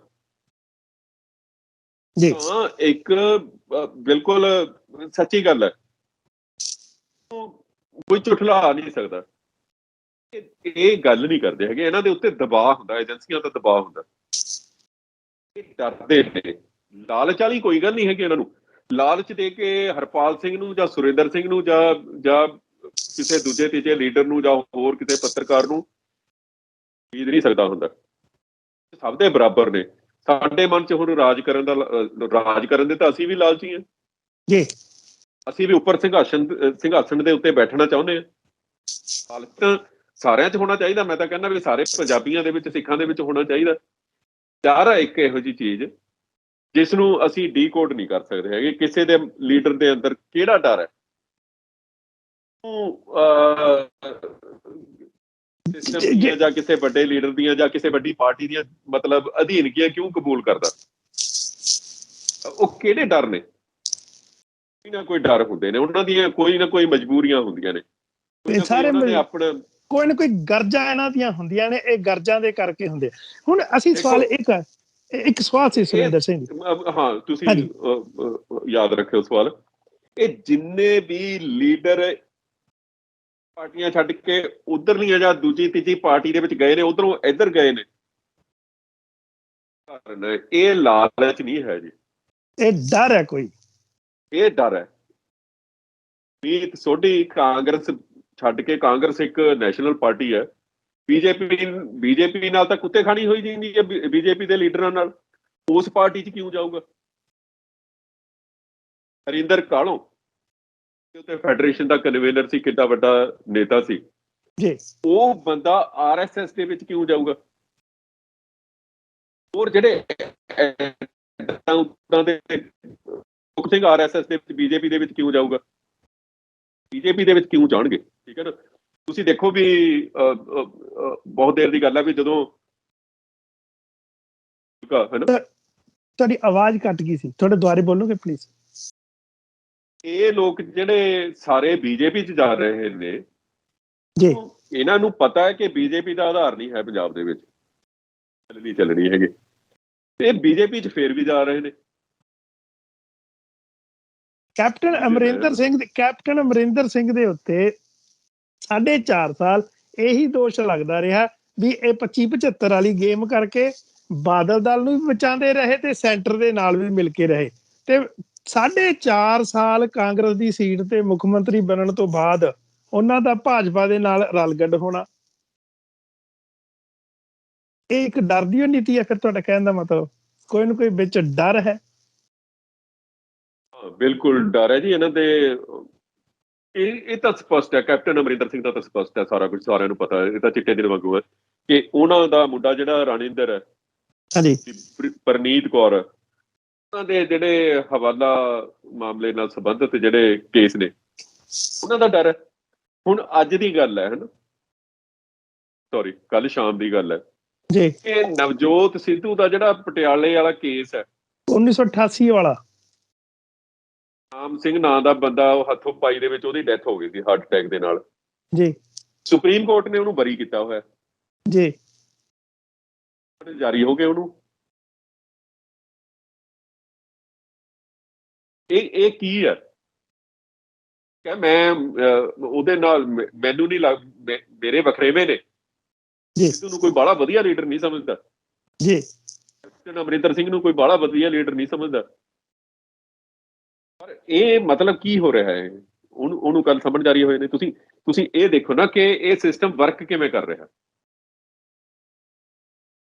ਕਿ ਤੁਸੀਂ ਜੋ ਕੰਮ ਕਰ ਰਹੇ ਹੋ, ਤੁਸੀਂ ਦੇਸ਼ ਦੀ ਏਕਤਾ ਤੇ ਅਖੰਡਤਾ ਦਾ ਨਾਅਰਾ ਜਿਹੜੀ ਪਾਰਟੀ ਲਾ ਰਹੀ ਹੈ, ਵੀ ਉਹਦੇ ਰਸਤੇ 'ਚ ਰੁਕਾਵਟਾਂ ਨਾ ਬਣੋ। ਤੁਸੀਂ ਤੁਹਾਡੇ ਰੁਕਾਵਟਾਂ ਨਾ ਬਣੋ। ਸੁਰਿੰਦਰ ਸਿੰਘ, ਤੁਹਾਡੇ ਕਹਿਣ ਦਾ ਮਤਲਬ ਹੈ ਵੀ ਸਾਰੀਆਂ ਪਾਰਟੀਆਂ ਵੱਲੋਂ ਹੁਣ ਇਹ ਰਲ ਕੇ ਇੱਕ ਪਾਰਟੀ ਨੂੰ ਜਿਹੜੀ ਕਿ ਅਖੰਡਤਾ ਦਾ ਨਾਅਰਾ ਲਾਉਂਦੀ ਹੈ, ਜਾਂ ਫਿਰ ਸਪੈਸ਼ਲ ਪੰਜਾਬ ਦੇ ਵਿੱਚ ਆ ਕੇ ਸ਼ਾਂਤੀ ਮਾਰਚ ਦੀ ਗੱਲ ਕਰਦੀ ਹੈ, ਉਸ ਪਾਰਟੀ ਨੂੰ ਜਿਤਾਉਣ ਦੀਆਂ ਸਾਰੀਆਂ ਪਾਰਟੀਆਂ ਦਾ ਉਪਰਾਲਾ ਹੈ। ਪ੍ਰੈਸ਼ਰ ਬਣ ਗਿਆ, ਹੁਣ ਪੂਰਾ ਪ੍ਰੈਸ਼ਰ ਬਣ ਗਿਆ। ਇਹਦੇ 'ਚ ਮੈਂ ਤੁਹਾਨੂੰ 1967 ਤੋਂ ਲੈ ਕੇ ਜਿੰਨੀਆਂ ਚੋਣਾਂ ਹੋਈਆਂ ਨੇ ਹਨਾ ਜੀ, ਜੇ ਥੋੜੇ ਸਾਰੇ ਪਾਰਟੀਆਂ ਦੀ ਗੱਲ ਕਰੀਏ, ਅਕਾਲੀ ਦਲ ਦਾ ਸ਼ਿਵ ਸੈਨਾ ਦੇ ਨਾਲ ਜਿਹੜਾ ਆਪਸੀ ਸਮਝੌਤਾ ਹੁੰਦਾ, ਤੁਸੀਂ ਇਹਨੂੰ ਕਿਵੇਂ ਦੇਖਦੇ ਹੋ? ਅਕਾਲੀ ਦਲ ਨਾਲ ਜਿਹੜਾ ਸ਼ਿਵ ਸੈਨਾ ਦਾ ਸਮਝੌਤਾ ਨਾ, ਸ਼ਿਵ ਸੈਨਾ ਦੀ ਕੋਈ ਵੋਟ ਨਹੀਂ ਹੈ ਪੰਜਾਬ ਦੇ ਵਿੱਚ ਜੀ। ਬੀਜੇਪੀ ਐਗਜ਼ਿਸਟ ਕਰਦੀ ਹੈ, ਸ਼ਿਵ ਇੱਕ ਜਥੇਬੰਦੀ ਹੈ, ਉਹ ਪੋਲੀਟੀਕਲ ਪਾਰਟੀ ਨਹੀਂ ਹੈ ਪੰਜਾਬ ਦੇ ਵਿੱਚ। ਉਹ ਜਥੇਬੰਦੀ ਹੈ, ਪੋਲੀਟੀਕਲ ਪਾਰਟੀ ਨਹੀਂ ਹੈ। ਬਿਲਕੁਲ ਤੁਹਾਡੀ ਗੱਲ ਸਹੀ। ਇਸ ਟਾਈਮ ਅਸੀਂ ਦੇਖਦੇ ਹਾਂ ਕਿ ਵੋਟ ਹੈ ਜਿਹੜੀ, ਮੈਂ ਤੁਹਾਨੂੰ ਦੱਸਾਂ ਕਿ RSS ਤੇ ਬੀਜੇਪੀ ਤੇ ਹਿੰਦੂ ਵੋਟ ਹੈ ਨਾ ਜੀ, ਕੇਜਰੀਵਾਲ ਦੇ ਪਾਸੇ ਜਾ ਰਹੀ ਹੈ। ਭਾਰਤੀ ਜਨਤਾ ਪਾਰਟੀ ਨੇ ਜਿੰਨੀਆਂ ਸੀਟਾਂ ਦਾ ਐਲਾਨ ਕੀਤਾ ਜੀ, 75% ਸਿੱਖ ਚਿਹਰਿਆਂ ਨੂੰ ਦਿੱਤੀਆਂ ਨੇ। ਬਿਲਕੁਲ। ਉਹ ਜਿਹੜਾ ਹਿੰਦੂ ਆ ਉਹਨਾਂ ਨੂੰ ਵੋਟ ਤਾਂ ਪਾਏਗਾ ਨਹੀਂ। ਇਹਨੂੰ ਵੀ ਤੁਸੀਂ ਡੀਕੋਡ ਕਰੋ ਨਾ, ਵੀ ਉਹਨੇ ਸਿੱਖ ਚਿਹਰਿਆਂ ਨੂੰ ਕਿਉਂ ਟਿਕਟਾਂ ਦਿੱਤੀਆਂ ਨੇ ਬੀਜੇਪੀ ਨੇ। ਨੋਟ ਕਰਨ ਵਾਲੀ ਗੱਲ ਹੈ। ਉਹ ਕਮਜ਼ੋਰ ਨੇ ਕੈਂਡੀਡੇਟ, ਬਿਲਕੁਲ ਉਹਨਾਂ ਨੂੰ ਕੋਈ ਜਾਣਦਾ ਨਹੀਂ ਹੈਗਾ। ਤਾਂ ਉਹ ਵੋਟ ਜਿਹੜੀ ਹੈ ਕਿੱਥੇ ਜਾਏਗੀ? ਉਹ ਸਾਰੇ ਅਕਾਲੀ ਦਲ ਨੂੰ ਪਾਉਣਗੇ, ਲੋਕ ਪਾਉਣਗੇ, ਜਾਂ ਉਹ ਕਾਂਗਰਸ ਨੂੰ ਪਾਉਣਗੇ? ਬਿਲਕੁਲ ਵੀ ਨਹੀਂ। ਇਹ ਸਮਝੌਤਾ ਹੋ ਚੁੱਕਿਆ ਇਹਨਾਂ ਦਾ। ਇਹ ਲੋਕ ਬੀ ਟੀਮ ਕਹਿੰਦੇ ਨੇ ਭਾਰਤੀ ਜਨਤਾ ਪਾਰਟੀ ਦੀ, ਆਮ ਆਦਮੀ ਪਾਰਟੀ ਨੂੰ। ਮੈਂ ਇਹ ਟੀਮ ਕਹਿੰਦਾ। ਫਿਰ ਬੀ ਟੀਮ ਕਿਹੜੀ ਹੋ ਗਈ ਜੀ? ਉਹਨਾਂ ਦੀ ਅਕਾਲੀ ਦਲ ਹੈ। ਅੱਛਾ, ਤੁਸੀਂ ਹਜੇ ਵੀ ਤੁਸੀਂ ਮੰਨਦੇ ਵੀ ਅਕਾਲੀ ਦਲ ਤੇ ਭਾਜਪਾ ਸਾਰਾ ਕੁਝ ਇਕੱਠੇ ਹੀ ਹੈਗੇ ਆ? ਅਕਾਲੀ ਦਲ ਬਿਲਕੁਲ ਭਾਰਤੀ ਜਨਤਾ ਪਾਰਟੀ ਦੀ ਬੀ ਟੀਮ ਹੈ, ਕਿਉਂਕਿ ਜਿਹੜੀ ਹਾਲ ਦੇ ਵਿੱਚ ਹੀ ਸਿਰਸੇ ਦੇ ਅਸਤੀਫਾ ਦੇਣ ਤੋਂ ਬਾਅਦ ਦਿੱਲੀ ਗੁਰਦੁਆਰਾ ਮੈਨੇਜਮੈਂਟ ਕਮੇਟੀ ਦੀ ਚੋਣ ਹੋਈ ਹੈ, ਉਹਦੇ 'ਚ ਸਪਸ਼ਟ ਤੌਰ ਦੇ ਉੱਤੇ ਅਸੀਂ ਦੇਖਦੇ ਸਟੇਟਮੈਂਟ ਨਹੀਂ ਆਈ ਜਿਸ ਤਰੀਕੇ ਨਾਲ ਉੱਥੇ ਪੁਲਿਸ ਦੀ ਵਰਤੋਂ ਹੋਈ ਹੈ, ਪਾਵਰ ਦੀ ਵਰਤੋਂ ਕੀਤੀ ਗਈ ਹੈ। ਠੀਕ ਹੈ ਨਾ? ਨਾ ਸੁਖਬੀਰ ਦੀ ਸਟੇਟਮੈਂਟ ਆਈ ਹੈ, ਨਾ ਹਰਪ੍ਰੀਤ ਸਿੰਘ ਗਿਆਨੀ ਦੀ ਸਟੇਟਮੈਂਟ ਆਈ ਹੈ। ਕੋਈ ਸਟੇਟਮੈਂਟ ਤਾਂ ਬਣਦੀ ਹੈ ਨਾ ਕਿਸੇ ਤਰੀਕੇ ਦੀ। ਇਹ ਆਪਸ ਦੇ ਵਿੱਚ ਮਿਲੇ ਹੋਏ ਨੇ। ਉਹ ਬੀ ਟੀਮ ਹੈ, ਉਹ ਏ ਟੀਮ ਹੈ। ਤੇ ਪਹਿਲਾਂ ਹੀ ਅਸੀਂ ਆਹ ਸਟੇਟਮੈਂਟ ਜਿਹੜੀ ਹੈ, ਇਹਨੂੰ ਅਸੀਂ ਬਹੁਤ ਚੰਗੀ ਤਰ੍ਹਾਂ ਇਸ ਦਾ ਅਧਿਐਨ ਕਰਕੇ ਇਸ ਸਿੱਟੇ ਤੇ ਪਹੁੰਚ ਸਕਦੇ ਹਾਂ। ਕਹਿੰਦਾ ਨਸ਼ੇ ਦਾ ਕੋਈ ਮੁੱਦਾ ਹੀ ਨਹੀਂ ਹੈਗਾ। ਸਿੱਖਾਂ ਦੀ ਕੋਈ ਖੇਤਰੀ ਪਾਰਟੀ ਆਮ ਕਰਕੇ ਕਹਿੰਦੇ ਵੀ ਖੇਤਰੀ ਪਾਰਟੀ ਕੋਈ ਰਹਿਣੀ ਜੀਵਤ ਚਾਹੀਦੀ ਹੈ ਪੰਜਾਬ ਦੇ ਵਿੱਚ। ਉਹ ਲੋਕਾਂ ਦੀ NRI ਭਾਈਚਾਰੇ ਦੀ ਕਾਫੀ ਚਿੰਤਾ ਪਾਈ ਜਾਂਦੀ ਹੈ ਵੀ ਖੇਤਰੀ ਪਾਰਟੀ ਜੀਵਤ ਰਹੇ। ਤੁਸੀਂ ਇਹਦੇ ਬਾਰੇ ਕੀ ਸੋਚਦੇ ਹੋ ਜੀ? ਬਲਵੰਤ ਸਿੰਘ ਰਾਮੂਵਾਲੀਆ ਨੇ ਬਣਾਈ ਸੀ ਲੋਕ ਭਲਾਈ ਪਾਰਟੀ ਜੀ। ਬੜਾ ਦਿਮਾਗੀ ਤੌਰ ਤੇ ਬੜਾ ਕੰਮ ਕਰਨ ਵਾਲਾ ਬੰਦਾ, ਦਿਮਾਗੀ ਤੌਰ ਦੇ ਉੱਤੇ ਜੀ। ਉਹ ਚਤੁਰ ਬੜਾ ਬਲਵੰਤ ਸਿੰਘ ਰਾਮੂਵਾਲੀਆ ਜੀ। ਚਲਾਕ ਵੀ ਹੈ, ਤੇ ਉਹ ਜਿਵੇਂ ਲੂੰਬੜੀ ਹੁੰਦੀ ਹੈ ਨਾ, ਉਦਾਂ ਦਾ। ਉਹਨੂੰ ਪਤਾ ਸੀ ਕਿ NRI ਭਾਈਚਾਰੇ ਨੂੰ ਕਿਵੇਂ ਆਪਣੇ ਨਾਲ ਕੱਢਣਾ ਤੇ ਕਿਵੇਂ ਫਾਇਦੇ ਲੈਣੇ ਤੇ ਕਿਵੇਂ ਮਤਲਬ ਉਹਨਾਂ ਨੂੰ ਵਰਗ ਲਾਉਣਾ ਕਿਵੇਂ। ਉਹ ਲੋਕ ਭਲਾਈ ਪਾਰਟੀ ਬਣਾ ਕੇ ਉਹਨੇ ਜਿਹੜੇ ਅਮਰੀਕਾ ਦੇ, ਕੈਨੇਡਾ ਦੇ, ਇੰਗਲੈਂਡ ਦੇ ਦੌਰੇ ਕੀਤੇ ਸੀ, ਉਹ ਰੋਣ ਲੱਗ ਜਾਂਦਾ ਸੀਗਾ ਸਟੇਜ ਦੇ ਉੱਤੇ ਬੋਲਦਾ ਬੋਲਦਾ। ਠੀਕ ਹੈ ਨਾ। ਲੋਕਾਂ ਦੀਆਂ ਭਾਵਨਾਵਾਂ, ਲੋਕਾਂ ਦਾ ਸਾਥ ਉਹਦੇ ਨਾਲ ਮਤਲਬ ਕੰਮ ਕੀਤਾ। ਉਹਨਾਂ ਨੇ ਕਿਹਾ ਯਾਰ ਇਹ ਬੰਦਾ ਪੰਜਾਬ ਦਾ ਕੰਮ ਕਰ ਸਕਦਾ ਜੀ। ਠੀਕ ਹੈ ਨਾ ਜੀ। 2012 ਦੇ ਵਿੱਚ ਲੋਕ ਭਲਾਈ ਪਾਰਟੀ ਦਾ 2012 ਦੇ ਵਿੱਚ ਪੀਪਲਜ਼ ਪਾਰਟੀ ਆਫ ਪੰਜਾਬ ਦਾ ਦੌਰਾ ਹੋਇਆ ਜੀ। ਬਿਲਕੁਲ ਨਵਾਂ ਉਹੀ ਨੇ, ਹਨਾ।